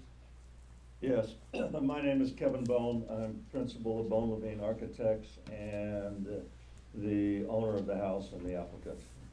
I'm wearing multiple hats here. Look, and your lighting's better. Yeah, you know. I would I'm say. working out of a little secondary space here. I don't I know that normally feeling. use. If you want to start by sort of updating us where the, I think last time we had some questions about the addition and some locations, and I think we had there were issues with the renderings didn't meet drawings, and there was a parking question. So if you want to talk us about what the solutions of those have been since the last meeting, that would be great. And share the plans? And share the plan.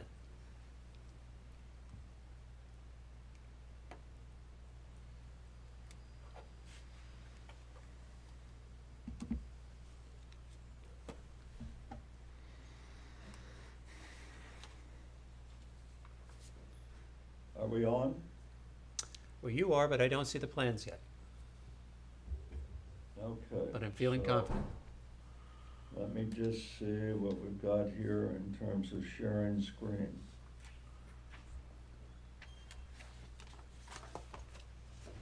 Are we doing better yet? Yes, sir, you are. We can see them now. All right, let me clean up a little bit there. All right. So in terms of our comments from the last hearing, we had a discussion regarding parking. We had a discussion regarding continuity of materials in the presentation set to make sure what was shown in our various images aligned with what was shown in various other images. The board had some concerns about a small outdoor space that I put on top of the flat roof. We have eliminated that.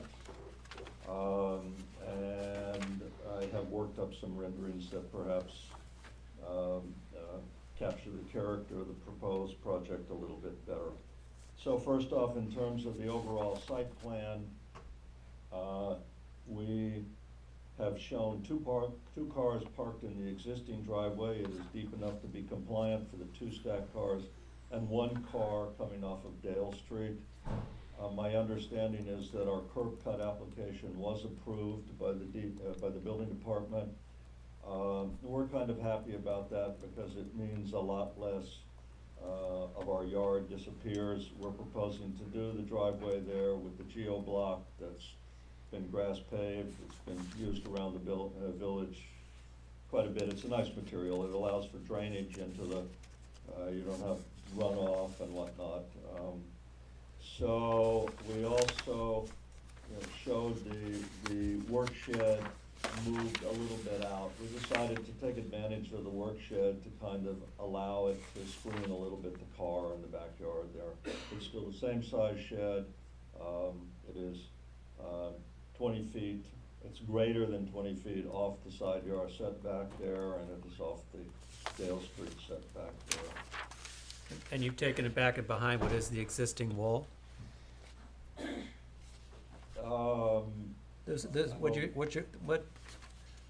What you're now calling the barbecue slab?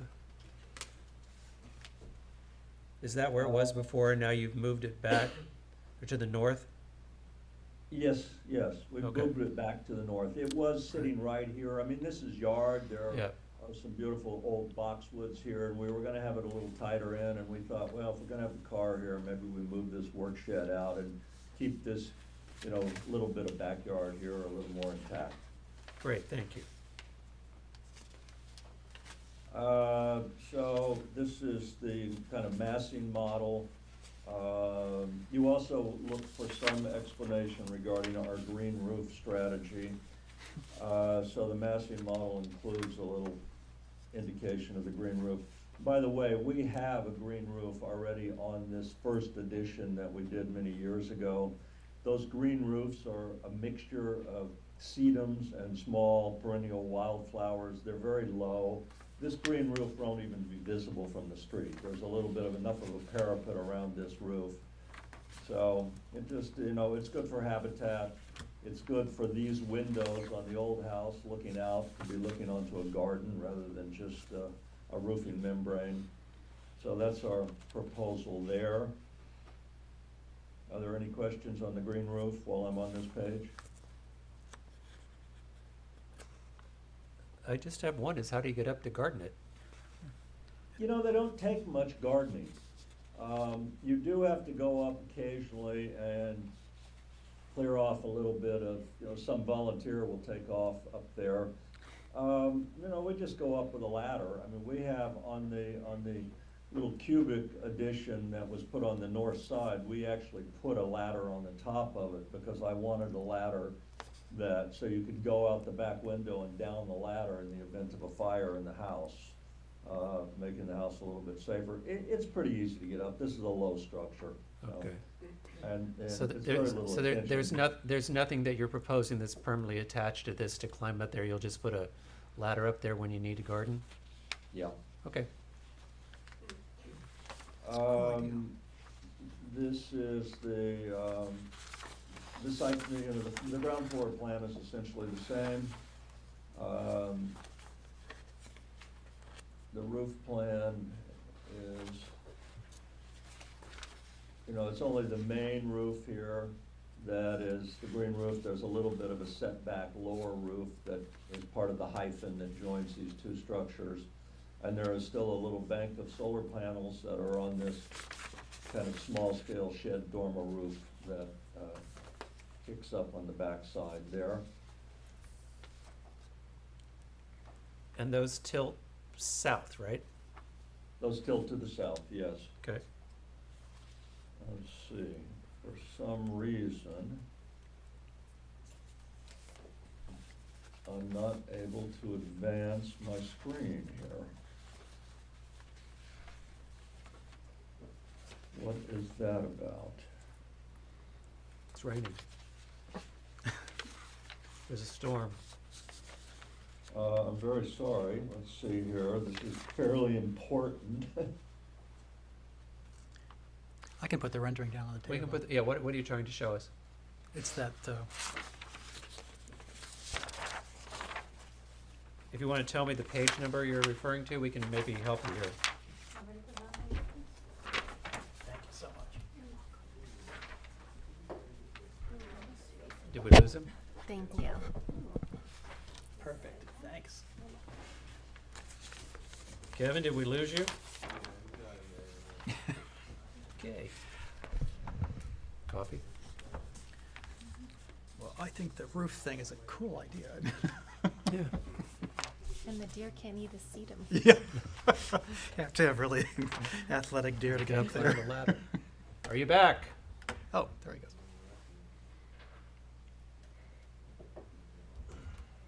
Sir? Mr. Bone AIA, are you there? I don't think he's back yet. I think we're seeing the camera. Oh, okay. That would explain the fold in the middle of it. Oh, yeah.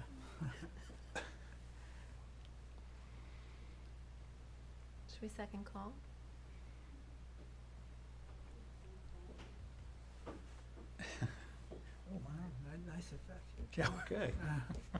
I think we're going to, I'll wait 30 more seconds.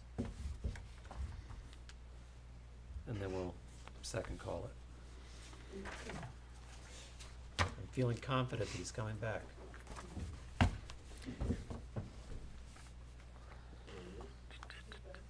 Nope.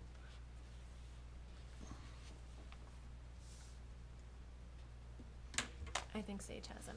Pardon? Sage has him. Okay. Zeph, told you I was feeling confident.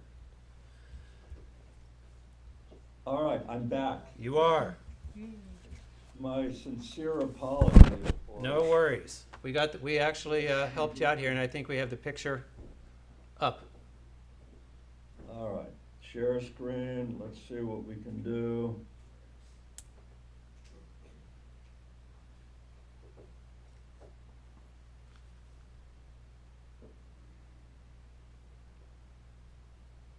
All right.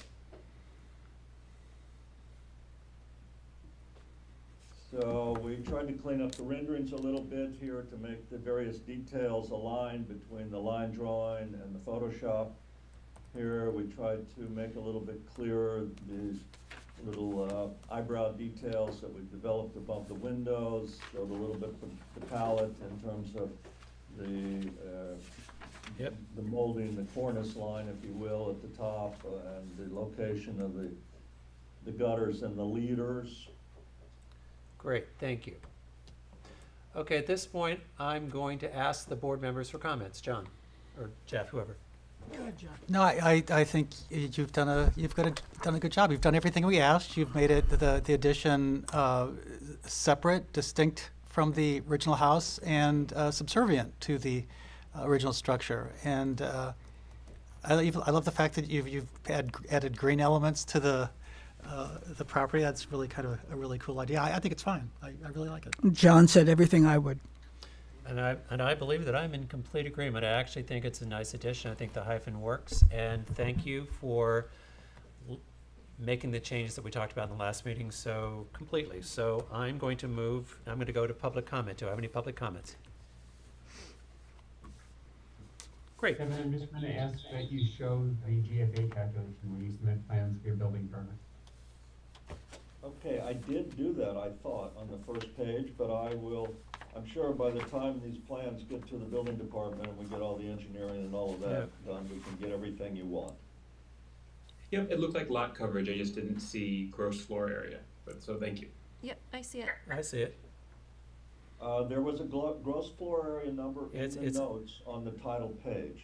Let me It's go on back. page 2649. T1 at the bottom left-hand corner.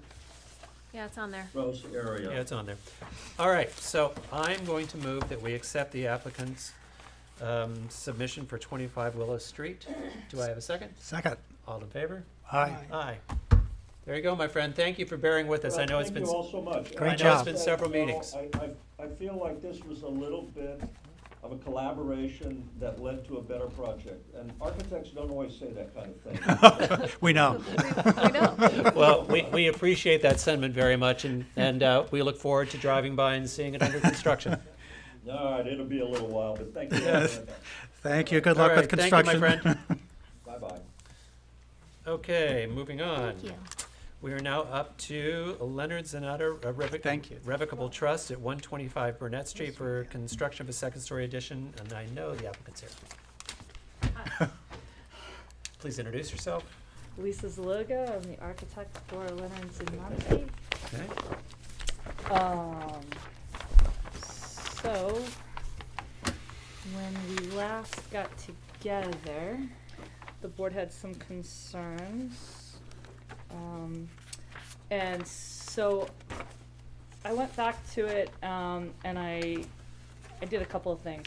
I basically switched the direction of the gable on the addition, which is of course on the back of the house, so that from the street you wouldn't see kind of that, there was some mention of the gable roof with the shed roof, and it kind of didn't really work so well together. So I think now with the fact that this will be a roof, it'll be moving away, the roof will be pitching away from you.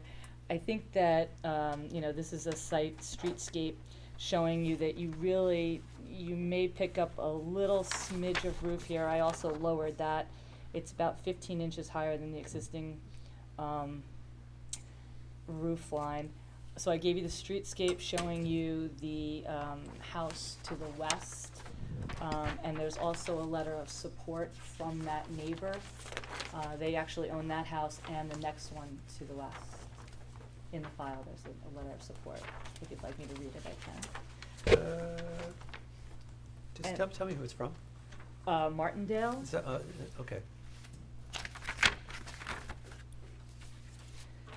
It says, my name is Rebecca Barry Martindale. My husband White and I own Yeah. 2 houses. It's Whitey and Rebecca. They own the two houses next Yes, door. yes. Okay. Which one, to the houses to the west? West. or To the east? west. Okay. To the They own- west. They own two houses to the west. Right, They okay. own the house Yeah. and the next house. Yeah. Okay. So You- yes. You so don't need to read it. Okay. Okay, so yes, so that was that. So a couple of the other things that you asked for, I added the existing lighting. Like I said at the last meeting, we weren't changing anything. There's one light by the front door, and there's another light by the rear door with kind of a down light looking towards the driveway. Okay. So those will all stay. The materials will match existing. It's the white vinyl siding and the asphalt roof. So I kind of thought that everything kind of worked together, and that it's subservient. It's at the rear of the house. It's a very small addition. It's really only adding, you know, Uh, few The, feet. the dormer that's now coming off the second story now faces the north elevation, which is the rear yard, correct? Correct. And so no longer faces the Martindales. Correct. Okay. And just so I'm clear, you're on for zoning tomorrow night. Tomorrow night I should get my, my approval, yeah. I mean, they closed it and so tomorrow I should have my written approval. Right, okay. This is the situation, this is right, because it was existing, but you had to have a variance because you're going above this, already existing first floor, is that correct? Correct, Okay. correct. All right. It was like 32 square feet worth of variance. Yeah, I remember. Okay. Board members? I think it's fine. Sorry. I think it's fine. You addressed the issues that I had. This is a tough one based on the situation, so. It's very small. Yeah, but And it's a small addition. I think it's fine. Yeah, the changes accommodated our concerns or addressed our concerns, so I have no objections. I actually think changing the direction of the roof line improved it greatly. Mhm. And you just don't have those wonky angles coming down to the street, and I think it makes it a little more subservient to the front, which we all appreciate.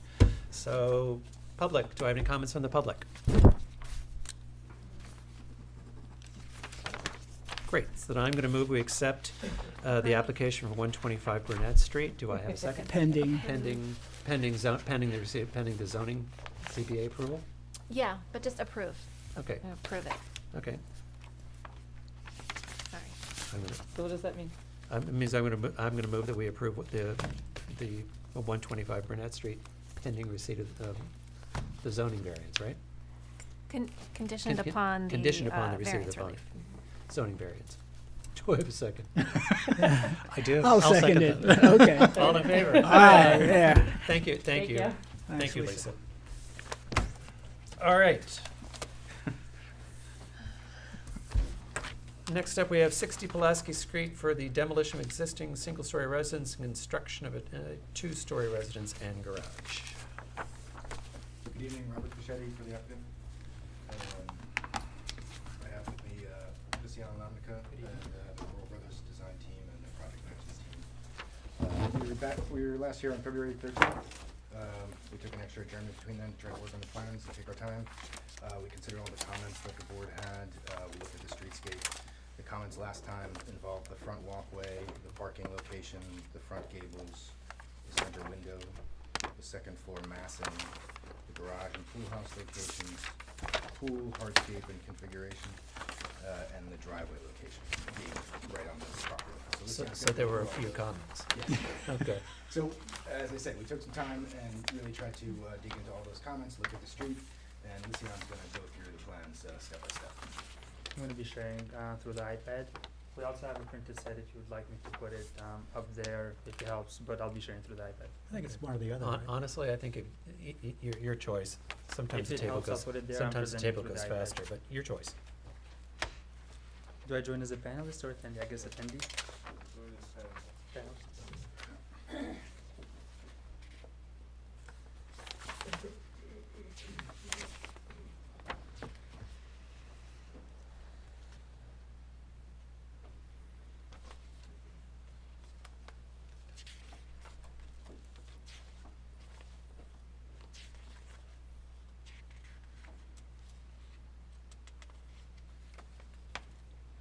One moment, please. Just trying to-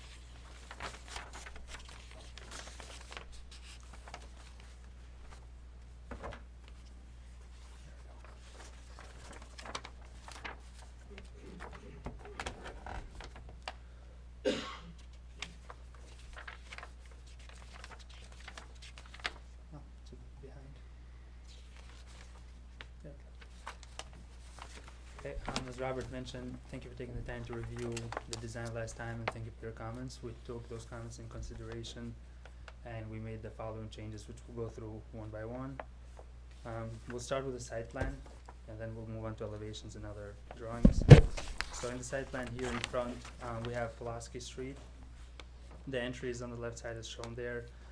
We offset the driveway from the property line and also remove the parking from the front. So we had 2 parking spaces in the front, we removed that from the front. Another change we made here is the hardscape. We had much larger steps there leading to the front covered porch. We removed those, now we have 2x2 pavers. which are a 4-foot wide path essentially leading from the gravel driveway to the covered front porch, which is the entry of the house.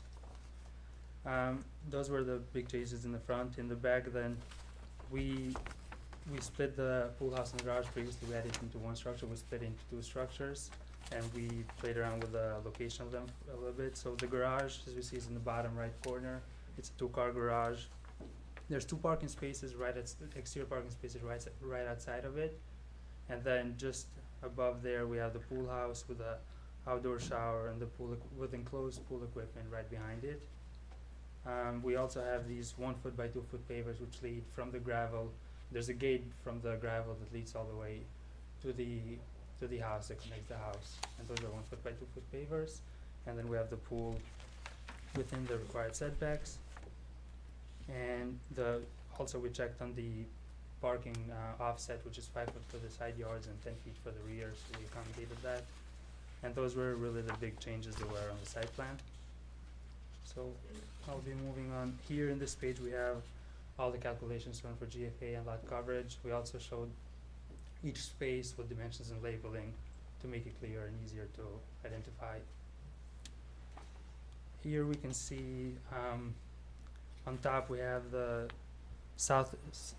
north to south pyramid law. We see that all the structure are within the pyramid law, and then below we have east to west, which also shows all the structures on the whole width of the lot within the pyramid law.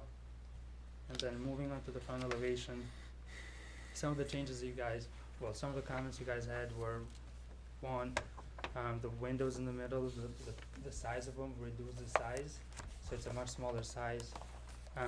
The gables, we completed the gable, so if you look at the exterior to the outside corner of the gable, we completed that in the interior, it's mirrored on both sides, so it's same detail. We changed the material of the front covered entry from a standing seam to a cedar shingle. We also changed the vertical siding, from the vertical siding to a cedar shingle, as well as a cedar shingle roof. So we have cedar shingle throughout essentially. Those were the big changes in the front elevation. In the rear elevation, we see that the chimney, we have a big chimney which goes all the way down to the ground. Previously we had it in a different condition, so we amended that, so now it goes all the way down to the ground. And there wasn't any other particular comments on this particular elevation. So moving on the side elevation, starting off, we see that the steps to the front were greatly reduced to just regular side step as I mentioned in the site plan. We fixed the proportion of first to second floor by taking square footage from the first floor and adding to the second floor, bringing those volumes closer together, and also removed we previously had the standing seam wrapping all around on the sides, so from the front and the sides to the back. We removed it on the sides, we have cedar shingle going all the way up, and the proportion of the second floor windows was increased to closer match the first floor windows and the whole volume of the house. Similar on the other side elevation, which would be the west elevation, we see the chimney going all the way down to the floor. Similar condition, the cedar shingles go all the way from first floor to second floor. And I think those were the big comments there. So moving on, like I mentioned, we separated pool house. Go back up for a second. Yep. Nope. Is that a shadow line? Over here? Yeah. Yes. That's just a shadow line. Just to show that the chimney is proud of the Okay. facade. All right. Okay. Might be too dark, sorry if it confuses you. No, no worries. Looks different on the screen. Probably my eyesight, not your confusion. Maybe different from screen to screen, so that's what it is. Like I mentioned, we separated the pool house and the garage into two different structures. The design is similar as the main house, however. Cedar shingles roof, cedar shingle siding. As we see here, we have this screened lath which we plan to grow vines on, and other than that is fairly simple. Here we can see we're proposing for the outdoor shower, proposing a 1 inch by 2 inch slatted enclosure with a 2 inch, I believe it's 1.5 inch gap. Same for the pool equipment, which is located right behind the pool house. As for materials, I mentioned some of them, but for siding, cedar shingle, window trim, we're going with a sandstone color, soffit, and fascia also with a sandstone color. The main entry door will also be a sandstone color. Door hardware will be a brushed nickel. For the lighting that's shown in this picture, this lighting shows in the elevations and renders as well. For the roof, cedar shingle, red brick chimney, and for the rear roof, a standing seam aluminum roof, which is a graphite finish. Here we have some details that show the soffit and the fascia details, and it's a through wall detail. If there's any questions on it, we can stop and look at that. Here's the door. It's a 3-foot wide door with 2 side lights. And here's just another section showing side to side of the elevation. If there's any particular question, we can stop at this page. Here we have a render overlooking a bird eye view. We want to show the perspective of the scale of the house versus the neighbors, and also to show sort of the layout that we did on the site. We looked at the neighborhood and we tried to do a similar layout, which has the driveway to the left coming all the way down to a parking garage, and the pool house and the pool configuration is also similar to a lot of the surrounding houses in the immediate neighborhood of Pulaski, 60 Pulaski. This would be a render if you're on 60 Pulaski walking by and you're looking at the house, you're looking down to the driveway, which takes you all the way down to the garage, and the front, this would be the north elevation or the front entry. Here we have one perspective from the rear, standing in the backyard, looking at the pool house, the pool, and the main structure. And then this render would be if you're standing in the covered rear porch, rear deck, looking at the pool house, garage, and the pool. In the rear, on the second floor, we have a balcony. We had talked about that last time. You guys wanted to see how we are making it, how we're adding privacy to the neighbors and the residents. So we mentioned we have a pergola with a slatted wall on the sides, which we are planning to grow vines on. On the side, there's also actual pictures of the current condition facing that side, which is pretty tall hedges. I believe on the right side, they're almost 21 feet. And on the left side, which will look here, they are about 15 to 16 feet tall. This would be a render, and then on the right is a picture with a neighboring house of a relatively similar angle, as close as I could. That would be the second floor balcony. That's a fireplace on the, or fire? Yes, we're doing exterior gas fireplace. We're proposing. And then here we have the plans. If there's any particular questions for the layouts, we can jump into detail, but here's the pool house and garage plans as well. And we included some pictures of the existing structure. This is from the front, and this is from the rear, and also a picture on the right looking at the backyard. Just like my Aunt Louie's house, or my Uncle Louie's house. That would be all. That's what it was. Anything else? That's it for now. That's a lot. Thank you. That's, yeah, quite a bit. Board members, Jeff, John? Just curious, the survey shows the setback at about, what of the new house, a little over 40 feet, 40.5 feet? Is that consistent with the setbacks of the neighboring homes, just out of curiosity? If we look at this render here might help. Oh, thank you, good point. It looks like just about the one to the left, maybe a bit more forward. A little bit forward. We have more room to move it forward if it's, Yeah. right, we will have to look at it with a septic system design.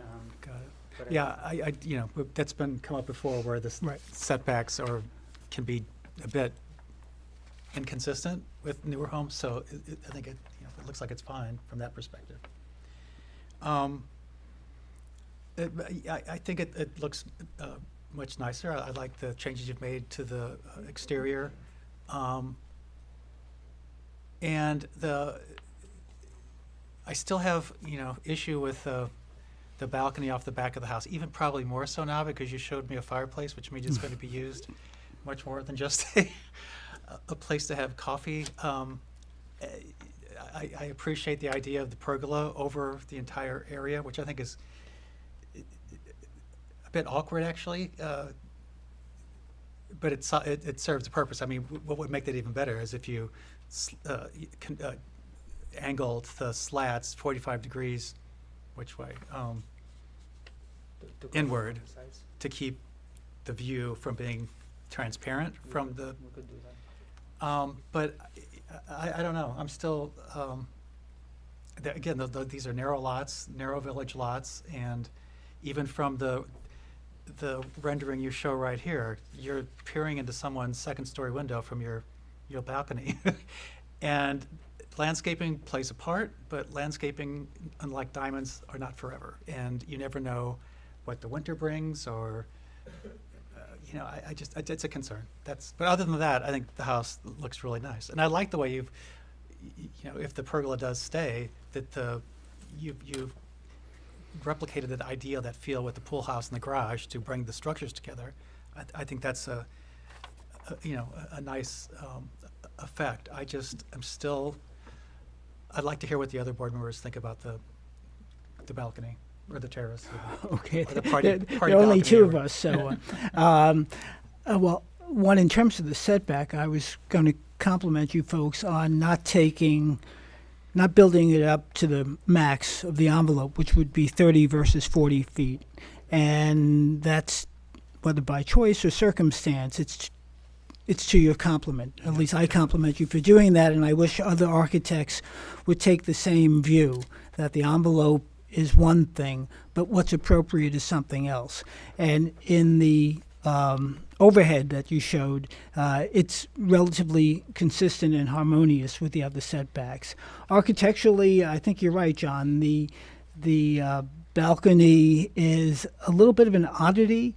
On the other hand, the execution is such that I'm less concerned about the privacy issues. And then I look at the house to the right of that rendering. I mean, you got a lot of stuff going on there. You got a pool, you got a deck. I think the issue of noise is when you have pools, and look at that, you got, which 5 is, pools. a social commentary that I'll make. I think it's just ridiculous, all the pools we have. But to the extent people want them, God bless them. But in terms of noise factor, that's, just think of Saturday and Sunday afternoons with people playing Marco Polo. But in any event, given that, the noise will be there. And I think they've done a good job of maintaining a level of privacy, even if it's at the cost of some architectural compromises. We did make sure, sorry, we did make sure that it's not visible from the sides if you're standing in front or the sides, so we offset it in enough not to be visible. Yeah. Okay. I think last time you brought the plan and I asked you a question, I didn't mean it probably sound as insulting as it did, which was this house designed by an engineer or an architect? But I still have the same question. Can you go back to the rendering? Because I feel like you've solved the one? problem. Let's go back, let's start here at the front rendering. I think you've solved the problem, but there are details. I think the porch window house, yeah. over the front, the smaller window, it looks great. I think the hipped porch is special, but you see how the roof line, the house comes out, you've got a sheer wall coming off the end of the roof, kind of the front, but where the window breaks, it sits in the break of the roof. Say that again? It just, the second story window sits at the break of the roof. Got it, okay. And then the side of the house comes out to the roof, the expanded roof level on the second side, which is just odd. Now let's go to Which are you pointing to? on the north side, where the roof line hits the side of the house. Yeah. The house actually comes down to it. It's not a roof over a porch. It looks like an enclosed porch, but it's not. And then if we go down to the sideline, and then the roof sits right. I see what you're saying. Okay. Given the angle you put on the roof, the window actually sits in the break of the roof, which doesn't feel right. And then if we go to the, what elevation is that? Is that the west elevation? The one on the right would be west. Yeah. Mm-hmm. We still have, it's better. Let's go east.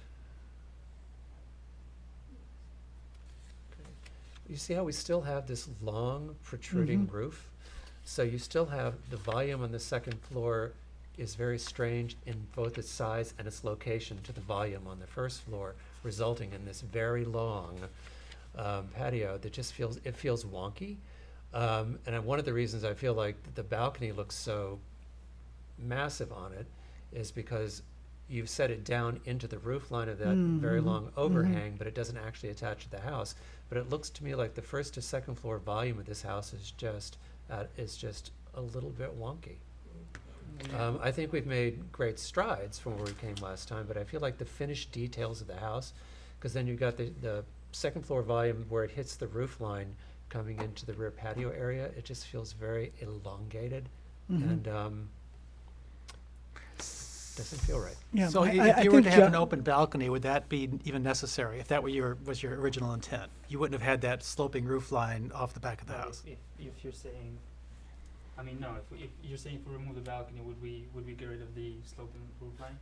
If the rear porch were shallower, the roof line wouldn't look as so severe, but it's just a very odd roof line coming off the back of it. Because it's a new house, this is not an addition, this was not a forced decision based on a set of pre-existing circumstances. So, now that Mark mentions that, the balcony, it seems like the balcony is forcing that roof line, which you're right is odd. The good news is that the second floor doesn't extend the entire length of the house, which would make it bulky from the street if you were looking at it at an angle, which has become an increasing problem with the current GFAs that we have. But be that as it may, if you eliminated the balcony and then the roof went to the edge of the house proper, and then you had a pergola covering the deck, then you'd have a nicely proportioned house and roof line. Is that sort of where you're going? I mean, would that be when I look at this, it looks like a renovation. It looks like a forced set of decisions from renovation versus a house that was planned out in scale correctly, because you've got the strange wall at the front of the house with the roof that collides with the window line at the front of the house, and you've got this very long, massive porch across the back, and you've got the volume of the second floor to the first floor just looks. Right. And have you built the exact amount of square foot allowable on this property? No, we are under the max GFA. We haven't. So you have some GFA to play with. It's slightly Because under. I think your first to second floor scale I just don't think feels. it's enough to make that proportion. What we did from last time is we took from the first floor, so we shortened this deck by 4 feet, and we also shortened the front, the back and the front proportion of the first floor and added to the second floor. Right.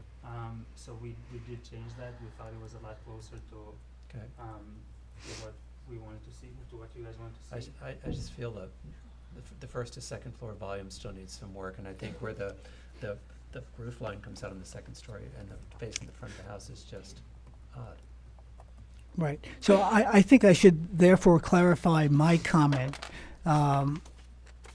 because I take Mark's point that this is a new build, which doesn't, so the balcony on the second floor, executed well and architecturally designed whatever way it does, is not necessity, it's a choice, resulting in as Mark said, a wonky roof line and porch. I think that's an architectural term. Yeah. It's wonky. So nix the balcony, have a roof line that goes down to the edge of the house, and if you want to put on a back porch, flat roof or otherwise, or a pergola, that I think would render a more attractive design. And would eliminate John's concern about privacy on a very small lot. And while I have you, just a question, you've got are those at the front of the house, those lower level window wells, are those doors that go to window wells, or are they just light wells, egress light wells? I'm sorry, these here egress light wells. Pardon? Egress light wells. But how deep are they? 4 feet? They are the right depth because the basement is a 9-foot finished ceiling, but I don't know if I have it right here exactly the depth. When I'm so going these, from, when these I'm are going from on the right side. These are just these are not egress in this section, but the ones to the front. Oh, excuse me. The ones to the front, which let me show you in plan actually. Because they seem deep. These are window well egresses for the basement Are they accessed by doors or windows? by windows. Okay. They just seem deep. They seem deep in what sense? I'm sorry. Like Deep- how far deep- are they protrude? Deep as far as how far they're protruding, but you're 10 feet back off the property line. Yeah, they would protrude out 3 Yeah. foot. They're 3 foot wide at the base, 3'6" considering the concrete as well. Okay, and the concrete would be at ground level. It doesn't have a rail. It doesn't have No, it's like I think 1 or 2 inches above ground, and then he has a like a little stone cap or something. right. Okay. All right. All right. Do we have any comments from the public? We do have, so in terms of the balcony, we're just hoping because it is in the back of the house and really not visible due to the size of the, Well, I just think, my honest opinion for the balcony right now is it doesn't work architecturally. Okay. Because I think you've got this massive structure sitting on this extremely long roof line, that I think there's a way to rejigger your space. I think the basic shape of the front of the house seems fine. I feel like the hipped porch seems a little heavy, but I think it's that prow you've got going at that long roof line off the back of the house and the odd roof line coming off to the front with the windows sitting right in the break that make it feel wrong to me.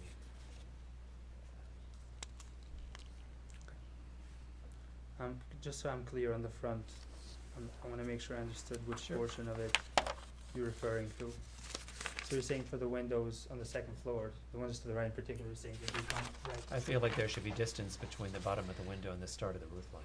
Okay. You see how the windows you have over, there's a distance between can- the sill of the window I and the see. start of the break? You don't We have can that. amend that, yeah. They literally sit in the break. We can change that easily. Yeah, but I also am telling you, I feel like the way that roof line connects to the house, when I go to the side, it goes up and in, and that's house, and that's not a covered porch. I just feel like you need to rethink the first and second floor volume to make them feel like one consistent structure versus a renovation. Can I just ask, do you mean the volume as it appears from the front as well? In other words, she's going straight? It's, This part, that is just odd, the way it reaches the As it turns the corner? Yeah. Is that what you're saying? Yeah. sorry, hard to talk with a pin in your mouth. Right. Do we have any comments from the public? Listen, I really appreciate you guys taking the time to address the list of comments that we had, and I know there are more comments here to make, but it's a smaller list than last time. So, please, go ahead. So, and I'm not an architect, maybe they'll tell me it's not possible, but I know that the back, deck was important to the owner. Is that something, if they're able to make it work with this, with the massing upstairs and downstairs, that it's something that, if they're able to blend more well with the house and everything, that would still be a possibility? I think they've dealt with the screening, and Yeah. it's the same view as, say, outside a second story window or anything, but it was an important feature to the owner, and, Right. so I just wanted to know if we're able to work around it architecturally. We've had, you're the deck expert, we have rear decks on houses, they're just more for personal use, but that one, even the roof line, even the height of the structure is actually above the second story roof line of the house, so. That's what originally stuck out to me, It's wasn't just heavy, it's just too heavy, and the width doesn't work, I mean, it looks overwhelming proportional to the house. But it's not that it can't be there, I just think that one's not working. I understand, needs working. Yeah, and we'll yeah. definitely- So I'm hearing you ask for an adjournment. Yeah. Yes, please. Okay, so I move we accept the applicant's request for an adjournment for 60 Pulaski Street to March 27th. Do I have a second? Second. All in favor? Aye. Thanks. Yes, that's what they, thank you. Okay, next up is 18 South Roscoe Drive for a demolition of existing residence and construction of a 2-story single-family dwelling. I bet they're here. I saw you out there.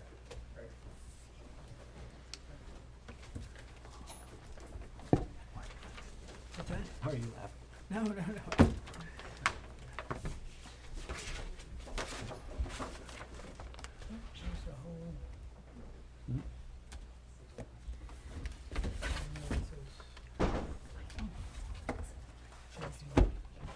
Okay, start by introducing yourself, please. Yeah, My name is Todd Nagy, Hi. Todd Nagy Architect PLLC. Okay. Hold on, I'm just trying to get in.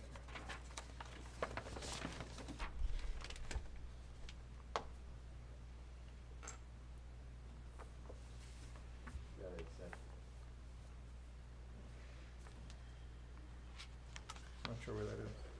You have to hit accept.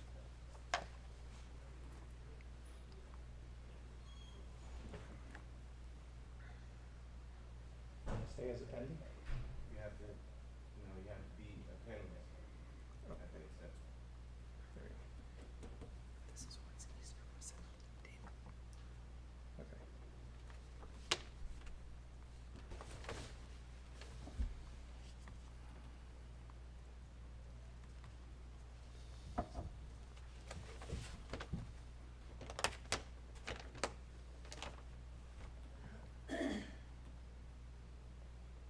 Do you want me to just give you this plans and present it from the table? I think I just did it. I just did share screen.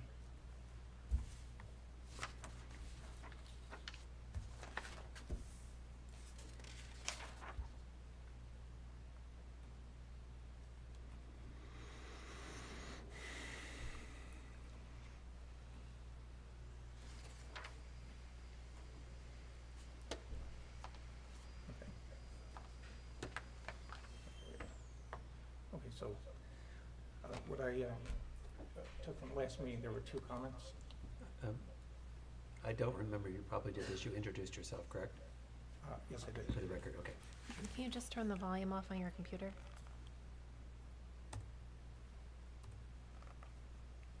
Okay. It's off on Zoom, but it's still. Just if you could turn it off on your computer itself. Okay. Okay, there we go. Okay, so, yeah, there were 2 comments from last meeting, and I addressed both of them in the new presentation. So one was about the rear balcony and the size of it, and the other were windows that were facing the rear of the house. So.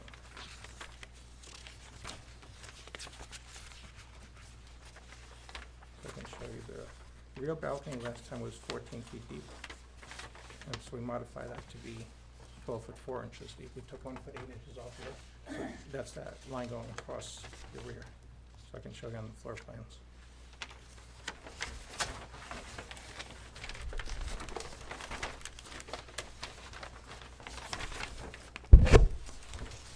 So that's 12 foot 4 inches.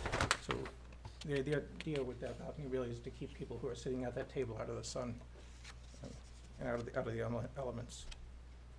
And that was one of the changes. My client and I went back and forth with exactly how much space was needed for that, but we wound up taking almost 2 feet out of the deck. That would show up on the landscape plan that you have as well, and the survey.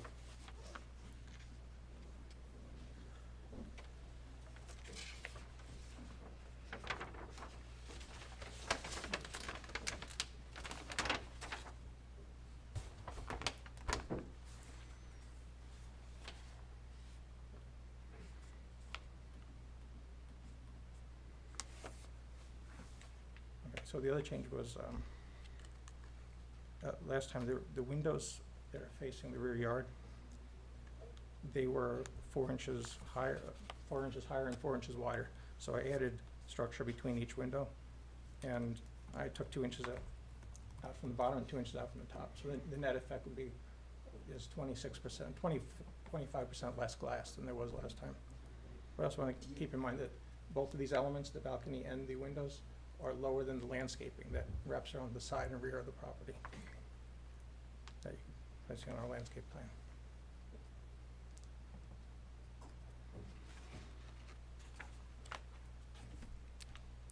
Good.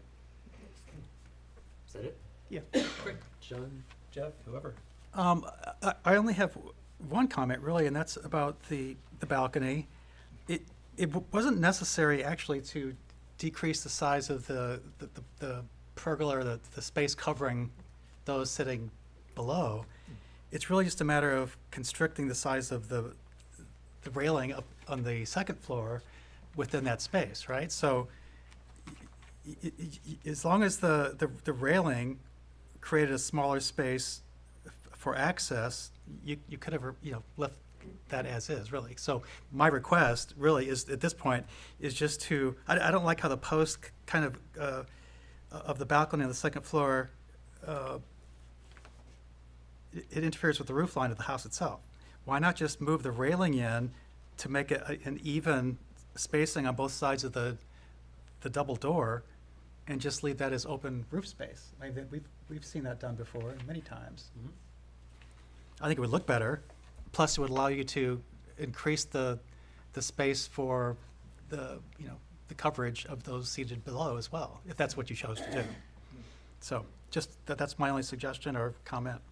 I just think as it sits, I mean, the balcony just looks awkward being off center with the one post hanging over the edge of the house, the edge of the roof line. That's it. I think that it's a good comment. I'm glad you pointed it out, because on the south elevation, then when you look at it, you've got the receded dormers, or reverse dormers, whatever you want to call them. So you got the roof line broken up with that. Then you've got a column sticking out of the roof to, again, accommodate a balcony. So, balconies should not drive the way a house looks. They're a, I wouldn't say gratuitous addition, but they're an option that is. Actually, can you bring up sheet number 6? Yeah, that just looks odd. Because I think what they're referring to is on sheet number 6, you've got a post sticking out of the roof. Because there are rows sticking out of the roof to make up for the balcony. Yeah. So I think what I think John is actually correct. If you pull that in and maybe it's center on the door, you could make the patio bigger, center, and make a walk around roof to it. Then I think you'd probably be good. But that post is just odd. Yeah, it dies on top of the roof and then it returns into the roof. I'm not sure it would help a lot to make the railings off center of the balcony itself, because that also has symmetry in and of itself. So it's almost. Well, I guess when you go to go to sheet 7.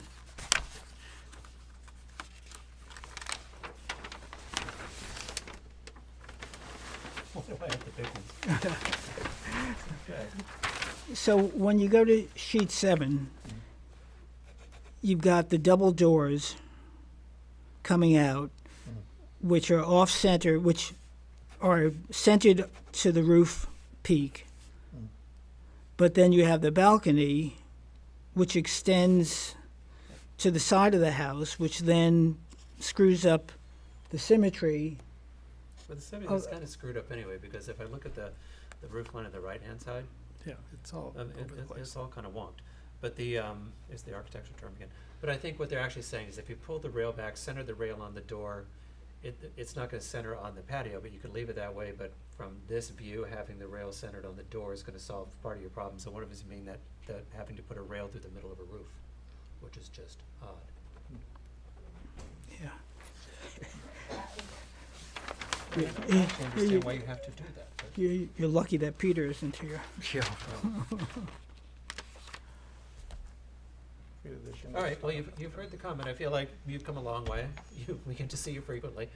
I feel like the sticking point that we have is the balcony. If you can figure out how to fix the balcony, then I feel like we're there. But that's the only place I feel we're still not in agreement. Board members, do you agree? Yeah, And it's not a matter of and reducing I don't want to design it, but it's either balanced to the doors and the peak of the roof, which then means you don't have a full balcony over the extent of the covered porch.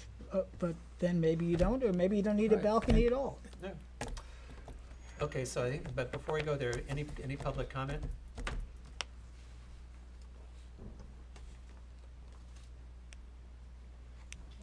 No, no hands up. All right. Could I ask one question? Of course you can. Are you okay with the windows and above the rear door? That was the two comments. I still think it's a lot of glass. The big 4 doors that's quite a lot to begin with. But to have 4 more windows above that little, Oh, the windows. dormer. It's just, Oh, those four, I thought we eliminated I thought we those. spoke about that the last time, Yeah. Todd. I That think those should be that's- eliminated. I'd be fine with it. That's, it doesn't help you design. It seems gratuitous at best. To the extent that it's an attempt to create additional lighting, you got plenty of lighting. You got 4 darn doors. 6. 6. So, yeah. I thought we went over that the last time. Sorry, I did. missed that. Well, I reduced it by 4 inches in height, and each window 4 inches, so Yeah, 4, 8, he- 12, 16 He made in them width. smaller, he did not eliminate them. Yeah, let's just try to get rid of them. Wait, we're talking about the rack of 4 windows in between. Like transom windows over the. Right. Well, no, the No, they're transom not the transoms. or It's a- the it's a- windows in Yeah, between the above the- roof. Yeah, above the eyebrow roof there. Yeah. Normally that, like if I had my way and the GFA were more generous, there'd be a bedroom in the center. So I think a lot of houses would have that, where you'd have one bedroom off to one side, one off the other gable, and then some, in the center would be GFA, gross floor area. In this case, But you it's know, not. it's not, yeah. But it's not. So therefore, those windows are basically looking at the first floor, right? You're in the first floor, but they're lower than the landscaping around. What I'm saying is that they're not second Don't talk to floor. us about landscaping. So- We look at the house, just because, winter comes and leaves fall off trees. So, we talked about it last time, you have made them smaller, but what you're hearing is, you've heard 2 comments from the board members that they Right. still think those windows aren't working, and from all of us, you've heard that the balcony is the one's real true sticking point Right. here. So if you want to, figure that out, then we're almost there. We've come a long way so those are the last 2 issues Right. that need to be solved. Just to be clear, we're talking about these windows here, right? Yeah. Yeah, okay. Okay, so I'm taking it you'd like an adjournment, okay? So comment? I move we accept the applicant's request for adjournment for 18 South Roscoe Drive. Do I have a second? Second. All in favor? Aye. Aye, thank you. I think. Okay, next on the list is 83 Lewis Street for demolition of existing garage, construction of a new garage, Greg and Carol Young.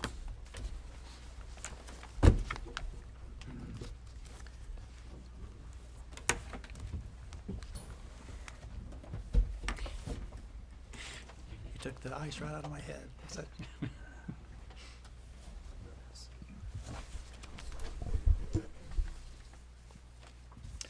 Hello? Hello. Do me a favor and state your name for the record, please. Yes, my name is Spring Yu. I'll be presenting for 83 Lewis. Sharing the screen. Okay, so the last time we met, the board requested some historical digging, so that's what we did, and we have a little report. Thank you. On the history of the house and the garage at 83 Lewis.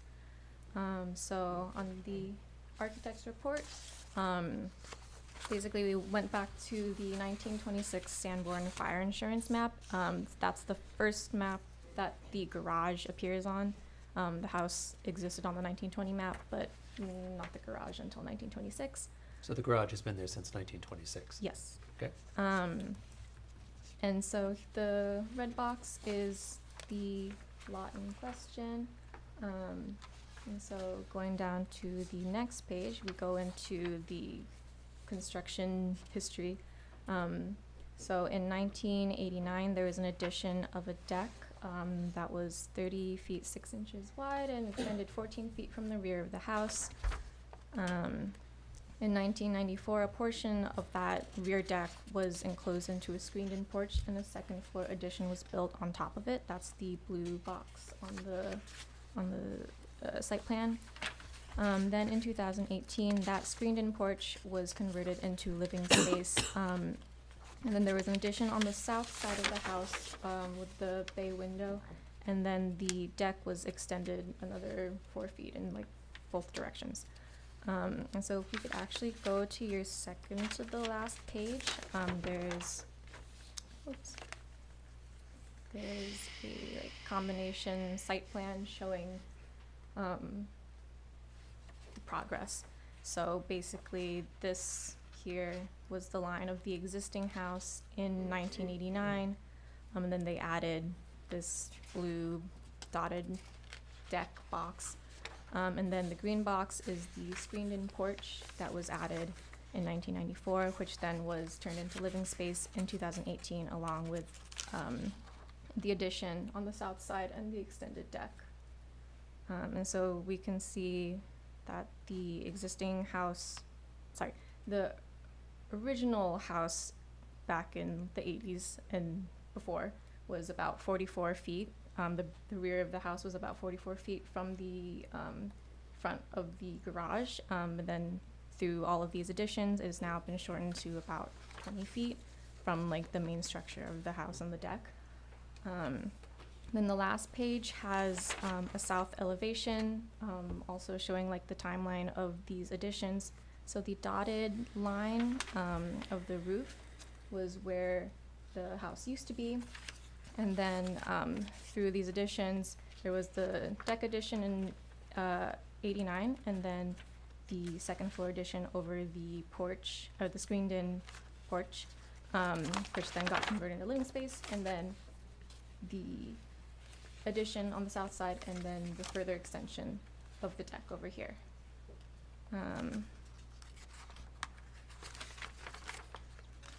And so we asked our contractor to look at the existing conditions of the garage. He wrote a letter that is also in your packet. And so going over it, but mostly with the pictures.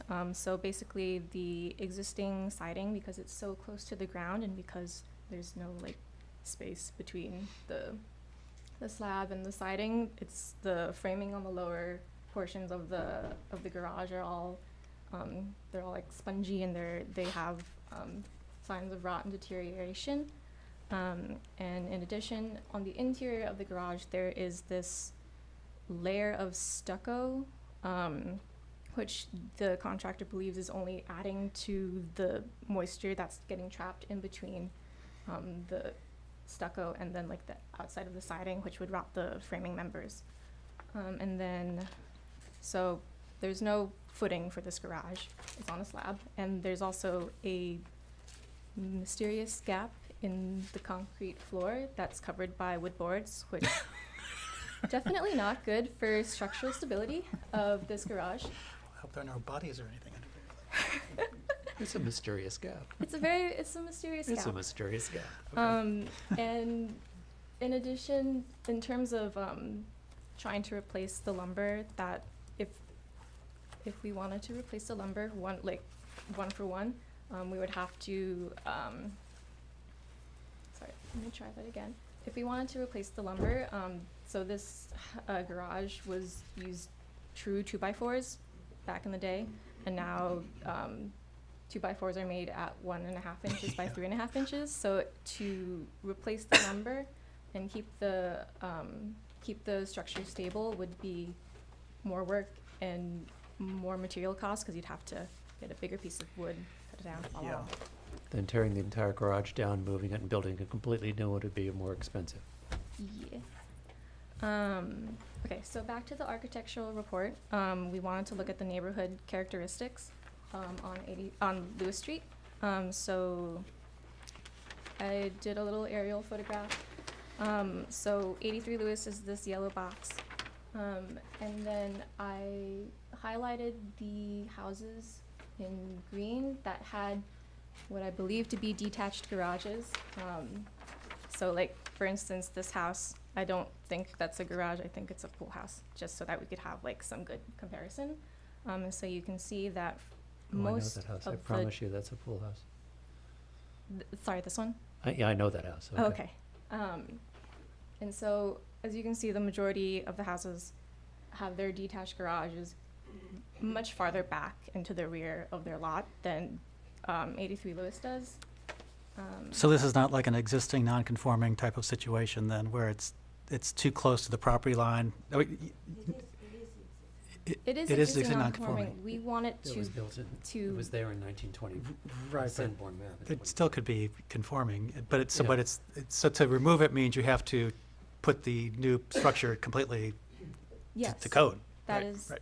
And yeah, and conforming. that's what we're proposing. The homeowner is, and we are fine with that, and we think that it would actually benefit the neighborhood, and then also benefit the neighbor here at 75 Lewis.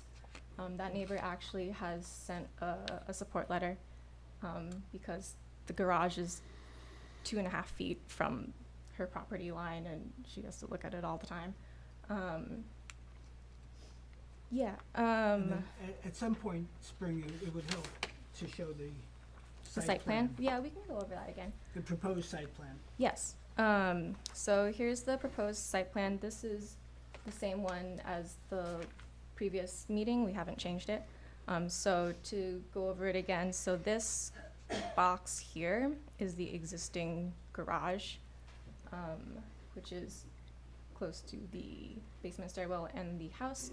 And it is pre-existing non-conforming, and we would propose to put it in the rear, all the way in the back, where it is now conforming, and there would be ample parking space to be to code, which we think is a good thing. So you're essentially just extending the driveway all the way to the rear of the property to turn Yes. into the new garage. Mm-hmm. Very similar to a lot of other properties on Lewis Street and in the village in general. And it's to be used as a garage? As a garage, not as a pool house. There is there's a proposed outdoor shower, Yeah. but it's a garage. Is there a bathroom in it? No. It's just So a where's the hot garage. water coming from for the outdoor shower? Outdoor shower, I don't think they're gonna do hot water, probably just cold water. And even if it is hot water, you can pipe it from the house and then just. You're gonna power pipe, it. you're gonna But they pipe don't hot have- water from the house beyond the pool, all the way to the garage in the back of the lot? To get hot water to a shower? Well, there's also a Be there for instant 20 hot minutes water. for that hot Does water. not need the health department approval, we do not have health department approval for that.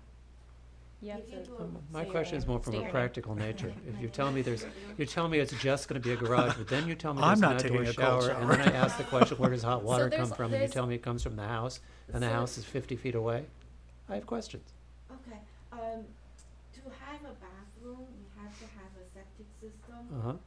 We don't have it. Okay. They just have a new, system, put in because, you know, the fire damage, all that, and the village wants them to bring everything up to code, so they have a new approval, a new system put in for the house. We don't have approval for, outdoor shower. Outdoor shower do not need a health department, it's like run onto the water. It's part of Run out to the ground. Right now, they have cryotherapy. right now, they have an outdoor shower attached to their current garage right there, and they're just gonna relocate it. Yes, so you you have a can see here, picture, here's the see the picture, outdoor the outdoor showers. So essentially, you're, existing. you're running a hot water or a cold water pipe to the new garage. You can run a spigot, Oh yeah, you Yeah, can run a spigot anywhere. Cold outdoor shower. All right. Okay. It's bracing, got its feels health. good. Okay. It's more like a feet after the beach shower.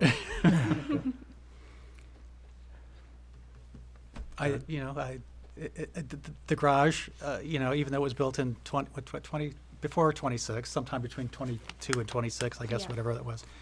I wouldn't consider it like a structure that's historic in nature or worth saving, so from my perspective, it's fine, Yeah, the most convincing argument is, or at least reason to approve it, is the fact that most of the other garages are further back. And I think with the additions that have taken place over time, it is a little bit crowded. So to the extent they're willing to have a cold shower, more power power to to them. And, should we then look at the design of the garage, or just if the, Yes, you can if take the us through demo design. is We okay? we looked at it last time. Yeah, so it's very similar to the existing garage. And in terms of the materials, we want to keep it pretty in line. So it would be asphalt roof, weathered wood color. The siding will be hardy clapboard, Booth Bay blue, which is similar to what is currently on the garage. And the doors and the windows will be white. And the windows So wait a face minute, inward. You're doing, what did you clad the house in? The house is shingle, right? It's a cedar siding. Right, so the garage you're gonna do in hardy board? It is, right now it's a single cardboard, Right, but in the garage you're proposing, you're gonna do in hardy board? hardy cardboard. It will look similar. So, man-made clapboard, not real wood. I love, Okay. I love, I love hardy board. Okay. You must, Right. right? Especially if you paint it. Yeah. It's Yeah, I hear really- that. it's Well, here's the thing. Here's where I'm coming from on this.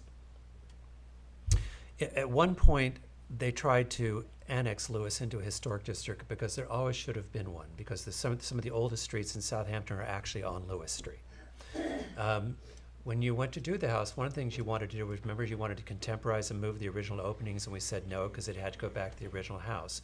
Because the thing that matters on the historic streets is streetscape. So whether or not that garage where it currently sits, why they didn't put it in the back, which now would be non-conforming like most of the houses did, I don't know. But what we are doing is we're removing a historic structure, a historic outbuilding on what should have been a historic street from a structure that was built in clearly somewhere between 1920 and 1925. And that's why I'm going through this process to ask all the questions, because we would be forever changing the streetscape on what is basically a street with some of the oldest houses in the village of Southampton. And we are the Board of Architectural Review and Historic Preservation. So when I look at it from that perspective, that's why I've asked all these questions. There's a sticking point right here that it's not, this house is not in the historic district, It's not. technically, not yet. It's So, not. it's not. So that's why I've been asking all these questions. Because unfortunately, even now, when if you were to relocate the garage, you're putting it back into a streetscape space. That's not what it would have looked like had it been back there, even time appropriate to the time of the house. And that's why I've been asking all the questions. Now, I understand my fellow board members don't share the same concern that I have, so I would like to ask if there are questions from the public. You bring up good points, and you have me thinking about the streetscape, and I'd have to look at it again. I'm not necessarily sure I want to delay the process, but if in fact you're essentially removing the garage. Yeah, they're removing a historic structure, and they're building a replica structure out of hardy board and then in the back. Spring, can you go back to the overview, the overhead This view? one? Yeah, and can you zoom in on that a bit? And let's. They are correct that if you go down Lewis, most of the streets. Right. Because until they sort of messed it up in 2018, you were allowed to put a garage 5 foot back in the Right. far corner. Right. Which you can't do now. But now, But most of those houses did. But let's say we stuck to historic exactness, or at least what would be the impact on the streetscape? Which is the house? It's The one in with the yellow box here. Oh, in the yellow box. Okay. And the other garages are. The red ones. I understand your point of view. I just have a hard time putting a garage in the backyard as part of the quote unquote streetscape. Well, it's to the extent that if it was a long driveway, that would. It's a long driveway, but it's a long, narrow driveway. So I'm not sure it's going to impact the streetscape that much, if at all. I don't know. I may have to walk it again. It is a very long driveway. It's pretty Well, when you far drive, in the back and if you drive down the street, you see it. Right. No, I'm saying you see it, and I'm just wondering what's the impact of not seeing it versus seeing it, and does that change the look from a historic village with accessory buildings to does it make it in a state with a long driveway? I don't think so. I don't. To be honest with you, I don't think so. My question is just: are we making a decision to remove a building that's been there since in our charge to preserve the character of the village? Are we taking down a building that's been there since 1925? and allowing a replica to be built on the property, not even picking up the historic structure and moving it, allowing it to be torn down and a replica structure out of hardy board to be, look, I may be making more of this than needs to be made of, and I say that, but I just want to make sure that we all fully understand what we're doing on a street which should have always been a historic district based on those are some of the oldest houses in Southampton Right. that are neighbors of may- that house. That may be, but it's not currently. I mean, That's true. God knows, but looking at all the houses that should have been saved in the village that weren't saved because they weren't in the historic, I mean, I don't know what's left to save when it comes down to it. Alice looks like she's seeking to say something. So the applicant could have simply submitted for a demolition, and then it would be before this board. And you would be considering whether to allow the demolition or to landmark To this landmark it, structure. which we would not do, probably.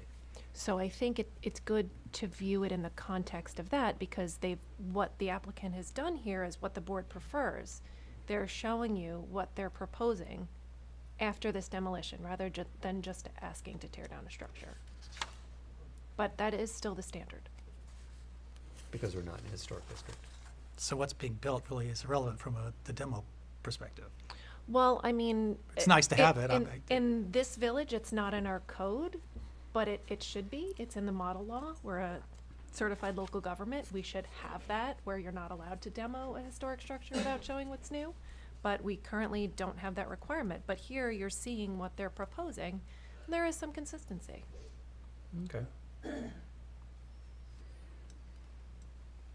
Well, you've heard all our comments. What would you like us to do? Would you like us to vote? We haven't finished our Oh, presentation. okay, go ahead. So you told me all about the house. You haven't actually told me about the garage, but go ahead. Okay, she wants me to talk about the parking, so I'm going to talk about the parking. She is your I mother. wrote a lot of stuff. I was told to. It's a very instructive report. So thank you for that. It is. It is. Yay. Okay, so talking about the parking, which I think personally is like the most important thing, is that the homeowners have grandkids and they're gonna have more grandkids, and they don't want to have not enough parking and have to park on the other side of the street, and then everyone has That's to great, but cross all the we need to street. hear about is what's required by the village. The reasons behind what you're doing are irrelevant from our perspective. As long as Well, yes, so the proposal is that it would be conforming to all of today's current There you standards, go. parking, setbacks, etc. We think that is a very good thing for, safety reasons and for, continuing to have the neighborhood feel comfortable and good and stuff. Okay. Do I have any comments from the public? Can I ask a question about the parking? Yes. I just wanted the applicant to clarify, what is the required number of parking spaces and where is that being provided? I know there's a parking space being shown in the front. Just maybe could you clarify, is that necessary to meet the parking requirement, or is that being provided for convenience? There's 6 bedrooms, so 5 parking spaces are required. So yes, the one that is in the front is necessary. You have to have more than one in the front. You have to have how many cars? Oh, so there's 2 in the garage, Right. 2 outside the garage, and then 1 in the front. Well, here's your problem. Can't You're stack. allowed to move one car to Yeah. the other car. That's permitted. Okay. It's permitted. So you're allowed 2 in the garage, 2 outside the garage. Oh, wait a minute. Okay. Yeah. So one car would have to back all the way down the driveway. All right. So then this two- will bring it up to date. So then 2 cars would have to move, right? No, Not technically, one car can back all the way down the driveway to the street. But there would be a car in the driveway that you'd have to move to back that car I think out. that one's in the turn now. But there's only 1 car for the turnout. You need 5 spaces, right? There's 2 in the garage and 2 behind the garage. 1, 2, 3, 4. Okay, got it. Yeah. So this may not be a convincing argument, but if this were in the historic district, but maybe even it isn't, well, if it was in the historic district, our purview includes the siting of buildings on the property and the space in between the buildings. I don't know if I can't recall if that holds true for non-historic. But if that were the case, and if they came to us in 1994 to add an addition, we might say, well, gee, you're crowding up against the garage that's there. Or if they said in 1994 they want, and let's say that we did not have, and we still had the 5-foot rule, we might say, well, the garage is too close. So the fact that there's been additions that add an extra 20 feet or so on to the historic house, in which when built, the garage was properly placed in terms of proportion to the overall site. It made sense then. I don't know if the garage makes sense now where it is. I think Alice's argument's convincing. I think, well, if this were in the historic district, we would not allow someone to take down a historic out structure. And we would just argue that over on Post Lane forever. Mm-hmm. Remember? But it's not in the historic district, and I don't think this qualifies to landmark the garage. Mm-hmm. Therefore, I think that's probably from where we are, because we're not in a historic district on a street that probably should have been, but it technically is not. I think that's sort of the overriding argument to me at the moment. And even if you decided to move the garage, there still wouldn't be enough parking in the new garage. It doesn't hold 2 cars, right? So, there would have to be another solution just to. All right, would you like us to take a vote? What would you like us to do? This is like, let's make a deal. Do we have enough? Okay. Yeah. I don't know, do you think? We have a quorum. Oh, do we have enough votes? Yes, Jane has just texted me. She's having Wi-Fi issues and is not with us tonight. So you have 3. All right. So do you want us to vote? Huh? I'm shaking my boots. Okay, don't shake any boots. All right, so I'm going to move that we accept the applicant's request to demolish and replace the garage at 83 Lewis Street. Do I have a second? Second. All in favor? Aye. I'm a reluctant aye. Thank you. So thank you. Thank you. Okay, next up is 48 Bellows Lane. 48 Bellows Lane.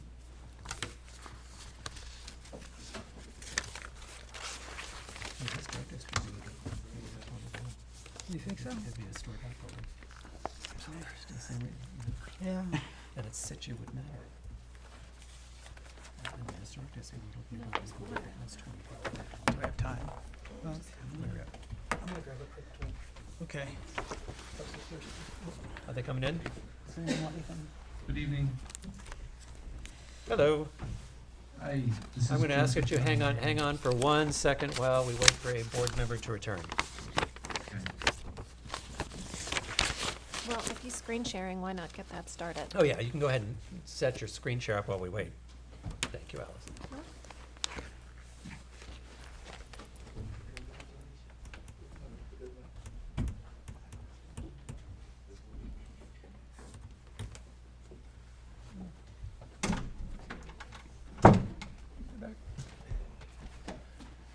All right, sir. Please state your name. Good evening. I'm Joseph Gallinaro, the architect for the Alexanders. Okay. We're here tonight to represent the application. We have some new windows that are replacing light in kind in the dining room area. A few proposed skylights that we went over last time that there were no objections to. The point of us coming back to tonight is to talk about the windows in the kitchen adjacent to the front door. We originally had a large picture window with 2 smaller casement windows that's above the kitchen sink. That's right. We've opted to change the scale and proportion of that to 3 windows that match in terms of the proportion of the rest of the house. The center window is centered on the sink, and there's casement windows on either side. All 3 of these windows are above the kitchen cabinet and designed to allow this much natural light into the kitchen as possible, which is one of the main goals of these additional windows. All of the siding is existing to remain. There won't be any change in any of the trim work. Everything on the exterior, besides a few windows being replaced, is existing to remain. Okay. So the only real change to the last meeting is the kitchen window, really? Yeah, I think. Yes, sir. Yep. All right. Board members? I think it looks great. It makes such a difference to me. Yeah. Jeff? Okay. I'm Yeah. good if you're good. I think it balanced the house out. I think it looks great. Any comments from the public? Then I'm going to move we accept the application at 48 Bellows Lane as proposed for new windows and skylights. Do I have a second? Second. All in favor? Aye. Thank you. Thank you very much, appreciate it. Next up is 101 Old Town Road, Maria Dancillo. No. Oh, that's postponed for you. Sorry, next up is 30 Hunting, a two-story addition and family dwelling with attached garage.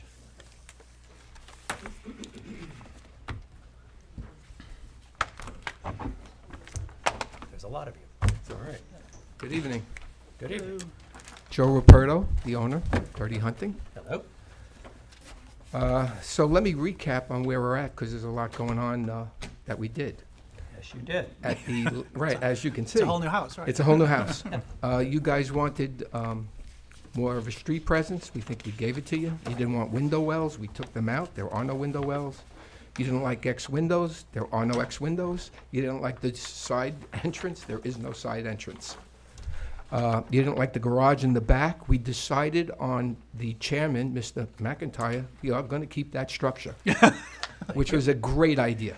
I don't know what I was thinking. Your pool is now in the sun. No, but Yeah, it's you know, fantastic. Jeff lived on that street, lives on that street, has properties. I lived at 44 Hunting. I love that street, and it's a challenging lot. As you know, it's only .34. Jeff knows better than all of us.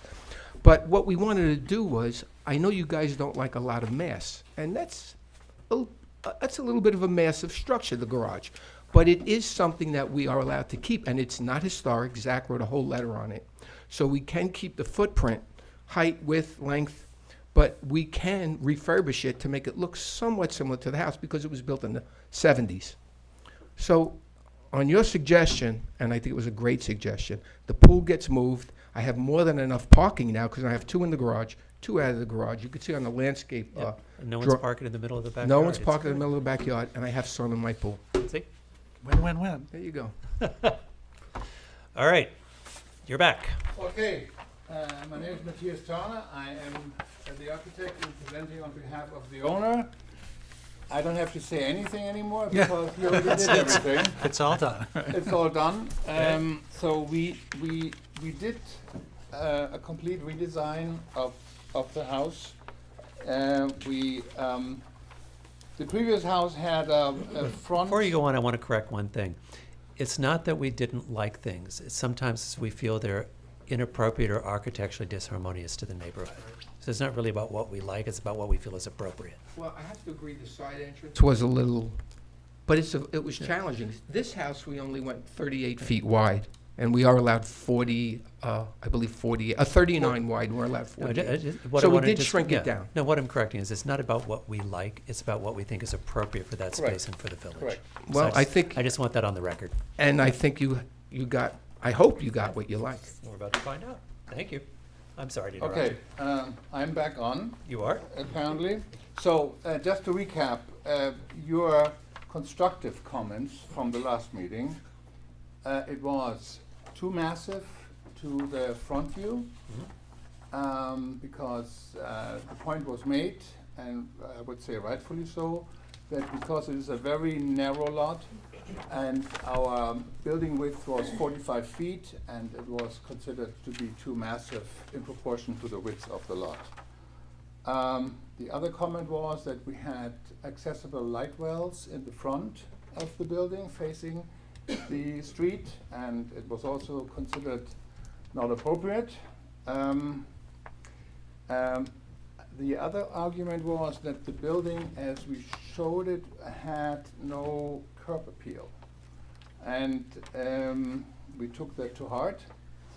And the last argument was that the glazing to the site, to the neighboring sites, was a little bit too excessive. So that led us to, we were trying to figure out what we are doing with the existing design of the building, and then the decision was made that we're saying we just start fresh. And what you see here is a very classic design of a two-story family house, and it fits very well into the neighborhood. We did another comparison of the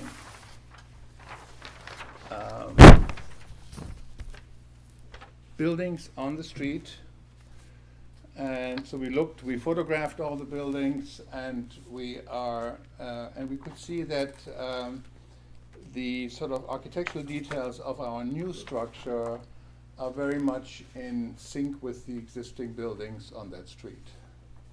We have a very elegant hip roof, and we have a very sort of very nice looking proportion of our windows, and we're using shiplap as our siding. We have a shingle roof, and we're introducing shutters into this design. So, and as Joe already said, we have one front entrance which is facing the street, and this building now is only 39 feet wide. So we were listening carefully to Jeff's comments last time, and I think with the sort of more classic structure, which is 39 by 34 feet. And then the one-story annex to the building in the rear, I think we have answered or responded to all your comments from our last meeting. Okay. In terms, we have here a color rendering of the street view, which is the landscape. It's also part of the landscape design. Maybe you can go into the. Can you take the camera into this one over here? Oh, no. That one. Yeah. This one. Yeah. Perfect. So I think it sort of illustrates the placement of the building on the property, the proportions, and the sort of aesthetic fit with the neighboring buildings. It is 31 feet and 6 inches high. So we didn't max out the height of the building as per the zoning code. We didn't max out the width of the building envelope, and we made it work that we can still fit our sort of personal program which we have for this building, that we can fit it within the existing new design.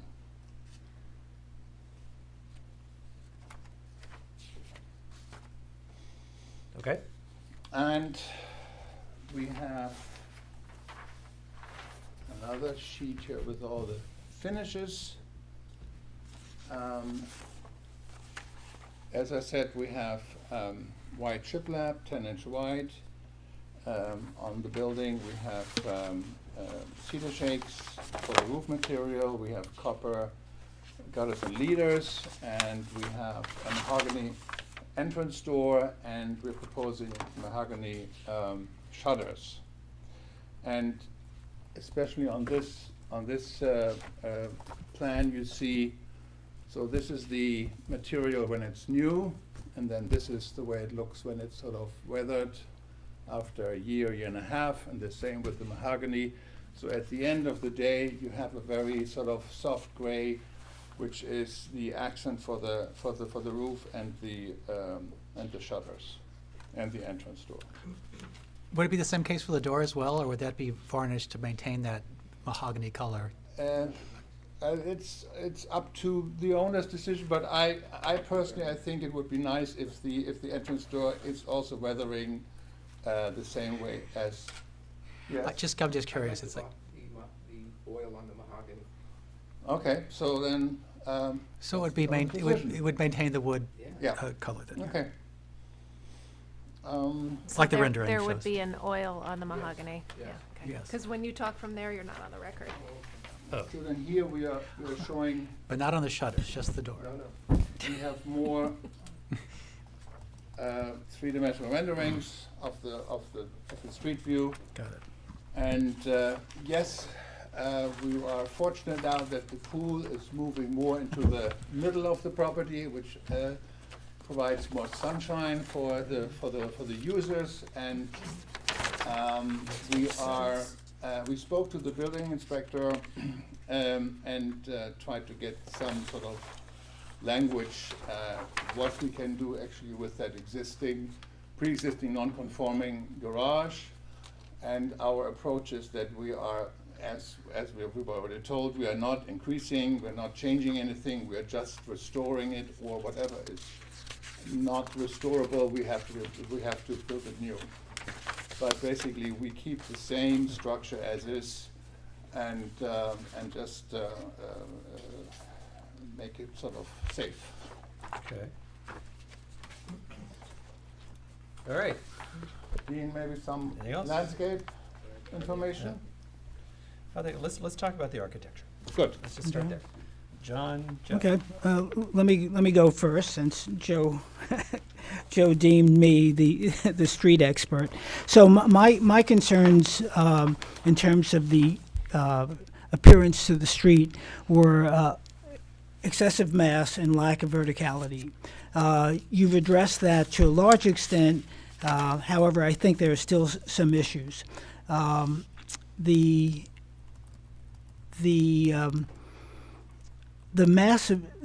windows on the top, the three dormer windows, whether they serve a purpose or not, they give the appearance that it presents as a three-story house on, as we know, very narrow lots. Let me finish up. Sorry, yeah. So I would like to see the elimination of those windows entirely. And to have a solid roof. Whether there's something else that could be put in, that may be. Let me finish. We'll go through everybody first. So, and then to the same extent, or a similar extent, the door, which is a dark mahogany and oiled, will stay as such. And the rendering gives the appearance that the shutters are almost like a cream color. Or beige offset against, what's the color of the house? White. White. But the shutters will turn gray cream. I understand. And then eventually Right. really gray. A mahogany door on a white house that's large as it is, glassed as it is, arched as it is, I think is a bit much. I think the house, it has elements of a 4 square, which is good, but then you give it some ungepasch, or whatever expression you might want to use, with a what's that? Ungepatch. Oh, you're right. With a door that's massive by itself. So the door is massive. I think it takes away from the other design elements. I actually like, I shouldn't be surprised, the windows on the first floor, although they're larger than traditional windows, they sort of give it a French feeling, which I think is a smart look, and gives it a bit more of a house in Provence or something like that, with larger than normal windows. And I guess to the extent that that's carried into the second floor, makes the second floor windows work, which are also oversized in terms of traditional windows. But again, my main issues are the 3 dormers on the roof, having it present as a 3-story house, on very narrow lots, as we've all said, and then a door that is over the top and massive, and I think in coloration will stand out unnecessarily and take away from an otherwise well-designed house. I'm sorry. Could I just answer him real quick? We all go. speak and then we'll come back. Looking at the renderings, or the photos of the homes along the street, you can see very easily that there are a lot of different types of homes, all traditional, more or less, but different styles and designs. And for that reason, I would have normally looked at this house in the context of maybe Southampton in general, think it's very different than what we're used to seeing actually here. However, I think it's a really handsome house. I think the proportions are really, really nice. I don't typically like transom windows, but in this context, I think it makes total sense, especially because the second-story windows are also smaller in proportion. It balances everything out. I agree. I like the idea of the dormers on the third story, but for the reason Jeff mentioned, I think it gives the appearance that the house is bigger than it actually is compared to the neighboring houses. So removing those, I think, would be potentially a positive move. I like the shutters. I assume they're working shutters, or the appearance is meant to be. They're working shutters. Okay. And I like the fact that they're mahogany and they'll age naturally along with the roof. I don't mind the front door being an oiled mahogany. I think it gives it prominence as the entrance of the house. The only one thing, and I even like what you've done with the pool house and the little awnings over the windows. I think it's just like a nice little touch. The only thing from a design standpoint that kind of doesn't bother me, it's just the porch area, or the porch over the door, it seems so heavy compared to the refined, almost delicate design of the rest of the house. And it looks like the posts kind of interfere with the shutters. Maybe that's just, not the windows, maybe it doesn't matter in that sense. So, yeah, never mind that. I just think that the band just seems so thick. It just seems a bit overhanging. Hold on a second, Joe. To add to that, one of the things, and I was looking at and assuming the rendering on, there's an overview that shows that I guess it's your L4. It has the house, it's sandwiched in between, in terms of its relationship to Hunting Street. It's further back from Hunting Street in relation to the house to the east. It's closer to Hunting Street than the house to the west. Okay. This is L4. So I can't chide them too much on having the house proud of the other houses. Yeah. I think to any extent it's moved further back, it's to their benefit. So having said that, then to your point about the front porch being dominant, or at least giving the appearance, if that was eliminated in its entirety, which would then make it look, again, I'm not designing your house here, but would that make it look more like a French provincial house? With the elimination of that front porch entirely? That's a good point, interesting point. To me, in the way it's currently designed, it just takes away from the almost simplistic elegance of the house. I don't know. It just seems heavy. That's all. The front. Just the front porch is. And that's it. Other than that, I think it's it's a beautiful, beautiful house. Well done. The fenestration is nice. Right. The massing seems appropriate. Nope. I am. Oh, I'm so sorry. I'm sorry. I'll get there. I'm All sorry. right. We've made massive strides. And I'm very happy. And I'm very happy that, and you'll one day appreciate, we're building a Yes. garage. Here are my comments. I think that this house actually presents as is sort of a federal porch on a French colonial house. So I think, I realize why you have the arch door, and I think the removal of the arch dormers will bring the scale, the massing down to the street and make it seem smaller. I'd like you just to think about, is the arch door actually what you're going for there? Because I think there's confusion between the shape and the design of the porch and the actual door, because they seem to compete style-wise. And in the banding that goes around the house, that banding starts as a crown that goes under the roof line to the back, Correct. and then just sort of continues around the house with a shelf. Yes, we have a banding here which is basically on top of the first floor, which then runs into the roof line of the annex or of the additional building in the back. So we have two. It seems like the purpose of the crown mold and the crown molding is on your second floor and underneath the roof line. On your first floor, the crown mold goes up against the eave underneath the roof, and then it continues, supporting nothing, around the house and makes it almost look like it's upside down.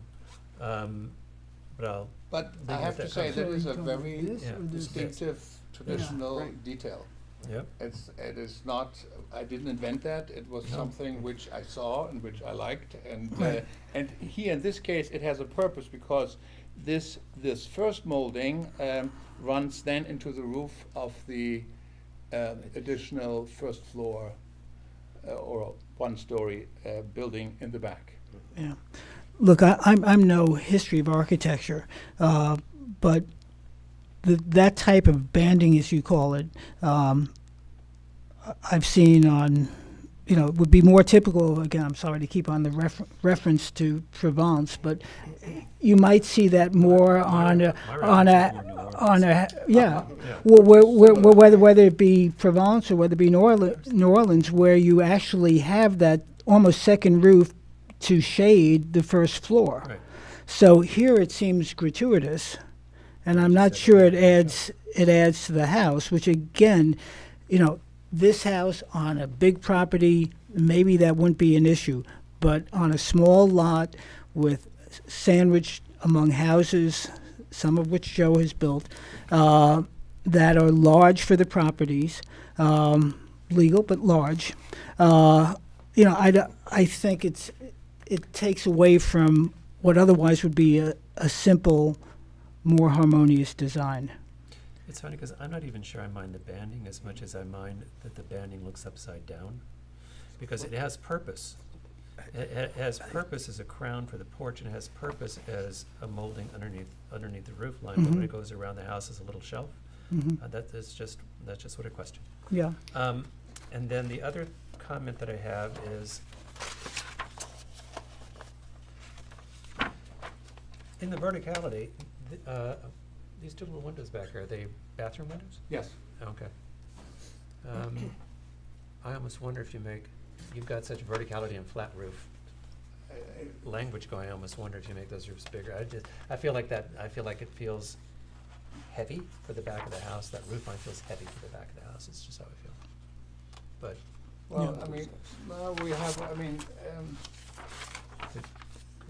we could theoretically bring it a little bit further down, but then we are sort of no longer have the 7 over 12. You're going to lose the pitch for wood, is what you're telling me. All right. And I think these two sort of transoms, I think they are sufficient for the bathroom behind.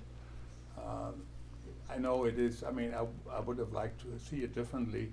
But I want to go back to that band, and I think when you look at the perspective here, the band on the first floor actually helps to sort of divide the building and sort of break the sort of mass of the building. When you look at the homes on Hunting Street that you've shown here, each has a design element that sets it apart from the next. I think that's one thing that sets this house apart. So and I'm not totally. That's and I can lose objectionable. The 3 dormers immediately. They are solely decorative and have no purpose.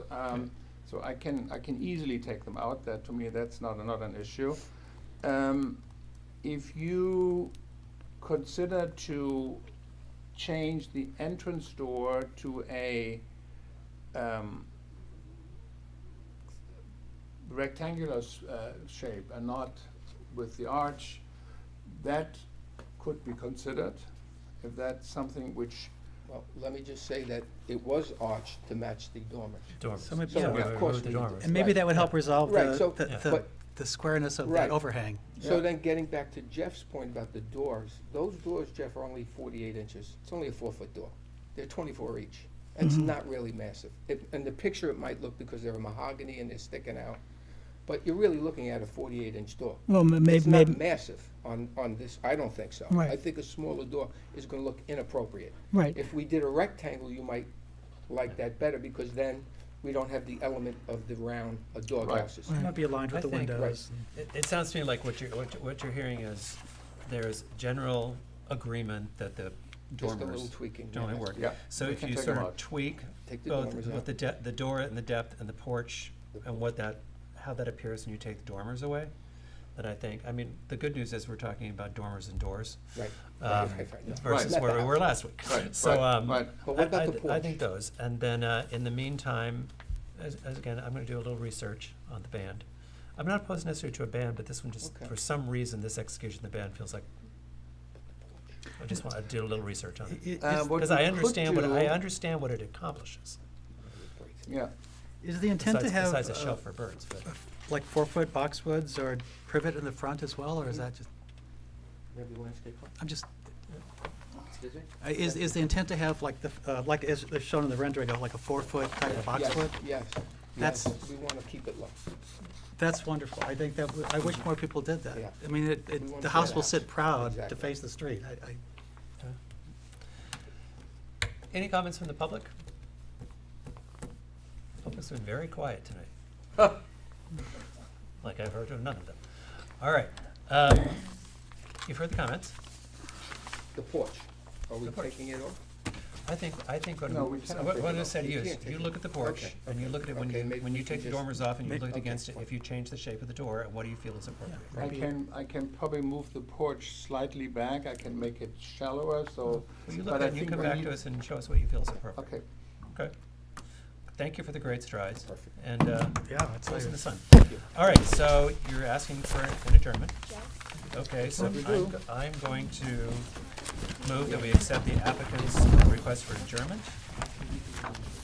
Thank you. Oh, Thanks. thank you. Thank Thank you. you for Thank you listening very and much. and working with us. I really appreciate it. We're listening carefully. On 30 Hunting Street. Do I have a second? Second. All in favor? Aye. Yeah. Okay. Next up is 50 Old Town Road, and I know she's here for Greg Elizabeth Kaplan for an addition to an existing dwelling. Okay, I'll do it. It is. Hello, Hello, and you get to introduce yourself again for the record. Lisa Zaloga. Yeah, I I'm the figured. architect for the Kaplan. Before we begin, I have a question for you. We have affidavits. Oh, we have it? Oh, sorry. Not so Before you begin, I have a fast. question for you. You're on for ZBA tomorrow night with this I property. absolutely Is it- am. Is it the same situation as Burnett? You need a variance for the second floor? No, I need a variance. In this case, it's on the plans. I can show you. It's like, it's a total side yard variance is what it comes down to. Okay. Okay, well, let's move forward.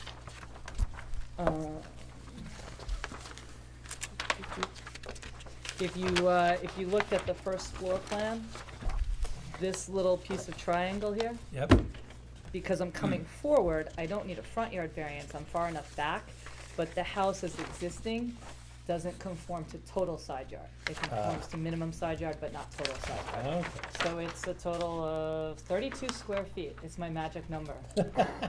That's all it takes. So, Before I get Okay. confused, before I do something stupid and file my agenda, give me 1 second, get your file. Oh, did you? That has happened If before. not, I've All got right. to. okay, so this is a single-family residence, 50 Old Town Road, and primarily the changes happen on the street side, the west elevation, and the south side. There's no change at all to the east elevation, and just a minimal kind of roof change on the north. So we'll talk about the front of the house, I guess, specifically. So the existing west elevation is basically a gable within a gable, on the north side, and then the gable of the garage projects forward, and in the roof line there was a dormer window, and that housed the bathroom. They are looking to get another bedroom, and kind of reconfigure the second floor. So, the new proposal is to pull the garage forward a little bit more. Again, that's where the variance is, not a front yard variance, just a total side yard variance. So that gable would pretty much come completely forward, and then kind of create a gable where that current short shed dormer is. So then it creates gables within gables, and they're at different levels. And on the south side, because I am now kind of creating this larger gable here, I'm able to extend the shed dormer that currently exists on the house and make it a little bit longer. And just as point of reference, I do have 2 letters of support, one from Andrew Polaro, who is the next door neighbor to the south, and the other one is from Mary Lynch. She's 2 houses away on the north. She called me. Okay. So, and all the materials will match existing. I did add the lights, the existing lights, but there's no change to any of the lights. You're replacing the front door? I am not replacing the front door. I am converting, there's currently 2 windows in this, and I was making that 3 windows, but I was not changing the front door. And I wasn't changing the garage door either. I was just pulling it forward. All right. I wouldn't argue with you, but. I was like, really? Board members. I wouldn't argue. Oh, go ahead, Jeff. No, you go. The only thing that, overall, looks fine. You're just making, adding a few more windows where there were fewer in the past. The new dormer you're adding, the windows look a little awkward to me. The way they're stacked, the shed dormer on the south side you referred to? on the breast elevation, On the west elevation. right over, you have, above the 3 windows on the first floor. Oh, the two windows and with the transoms? Yeah, it's like it's missing something overhead. There's like it just A lot of space? yeah, the spacing just doesn't look right. Or does there need to be spacing under the windows? Yeah, something. It needs to be evened out somehow. What's happened is when the shed dormer was there, the windows lined up in the shed dormer and the first floor. And Right. now in the gable, in centering them in the gable, they're actually off-center to know what is now a triple gang of windows on the first floor. Right, which is part of the reason that I carried the roof skirt across underneath there. I mean, there could be a change in facade and with a horizontal perhaps in the gable, in the 2 bigger gables. I Yeah. did play around with that a little bit. I'm not I get what you're saying. Make it more horizontal versus vertical, and Yeah. Yeah, there's a lot of wall there. I mean, there's nothing. that's the only thing that stands out to me. So, other than that, I think that it's really kind of minor overall when you really think about it. And you're doing that because of the way the floor lines up? You're talking about this window here, right? Yeah, Oh. see, over here they were, Right. and here, because the way the roof lines had to come up for the gable. Right. To center the window on the gable makes it off-center the triple gang that's down here now. Correct. Oh, off-center there. I thought you were talking about space up there. Well, space above it as well. Yeah. Yeah. To the peak. Yeah, John was talking about the space It's above like the space all gable. around it. It just Yeah. seems out of proportion. Right, I'd Well- love to put more windows there. They don't Well, quite. if you raise it up a little bit and create space below it, doesn't that then take the eye to the peak where Lisa is trying to center it? Yeah, my problem is they have to meet egress, so they have to be a certain distance off the floor, the windows. That's what I'm saying. So the floor right now to the Yeah, windowsill the floor, is... if you see the dotted line that's underneath there, the floor is not, I mean, it's possible they could go up a smidge, but not Yeah. a lot. So you're saying it would be a challenge for me to get out? Yes, you would have to. I would need a boost. Fling yourself out of. Okay. I could pull You could actually the transoms you up could actually, higher. or you could actually pull the roof line down, because that's a new roof line. That's a new roof line. I mean, I could add a horizontal Well, across that's what I was there. just and thinking, pull- like and pull some the- design and pull the element gable Yeah. slightly across. to pull your eye. Yeah. No, that would. I did honestly. I did play with that slightly, and then but then of course I started adding it on the other one too. You know. I think I'm in agreement. I think the one thing that stuck out was that window and its placement, so it feels like, including you, we all have the same comment.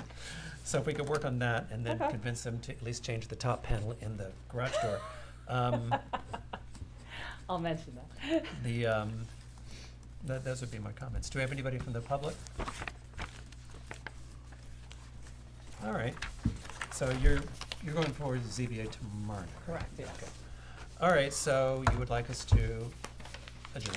Yes, please. Okay, I move we accept the applicant's request for adjournment for 50 Old Town Road. Do I have a second? Second. All in favor? Aye. Thank you, Lisa. Thank you guys. Have a good night. Lisa. All right. That's Next what I was, up something is, like, is that weird? Driveway Gates Historic. I believe we got an adjournment request for 40 North Main Street. Yeah. Request for adjournment. So I move we accept the applicant's request for an adjournment for 40 North Main Street to 327. It's the 27th, 327. Do I have a second? Second. All in favor? Aye. Next on the list is 154 Hampton Road Driveway Gate, Arden O'Connor. Also And adjourning. that was also a request. Yeah, to all three of adjourn. these are adjourning. Oh, all Yeah. three, okay. So I move we accept the applicant's request for an adjournment for 154 Hampton Road. Do I have a second? Second. All in favor? Aye. And then I move we accept the applicant's request for adjournment for 145 Downs Path. Do I have a second? Second. All in favor? Aye. Then next on the list is public hearing for landmark designation for 54 Wall Street. No, that's That's that's adjourned. 327 also. Pardon? Oh, That's I'm sorry, also- that's adjourned. No, it's not adjourned. It was noticed for 327. Oh, it's my fault, because I printed out I printed out at home. All right. Yeah. Sure. Uh, Are we allowed to entertain questions, just in general? Sure, yeah. Oh, Shannon, you've been waiting that, I thought you wanted our ear afterwards. Oh, you sat here? No, I wanted to experience it Oh. anyway. Oh, okay. But I just wanted to know what I do next. We didn't- Okay. I didn't have any.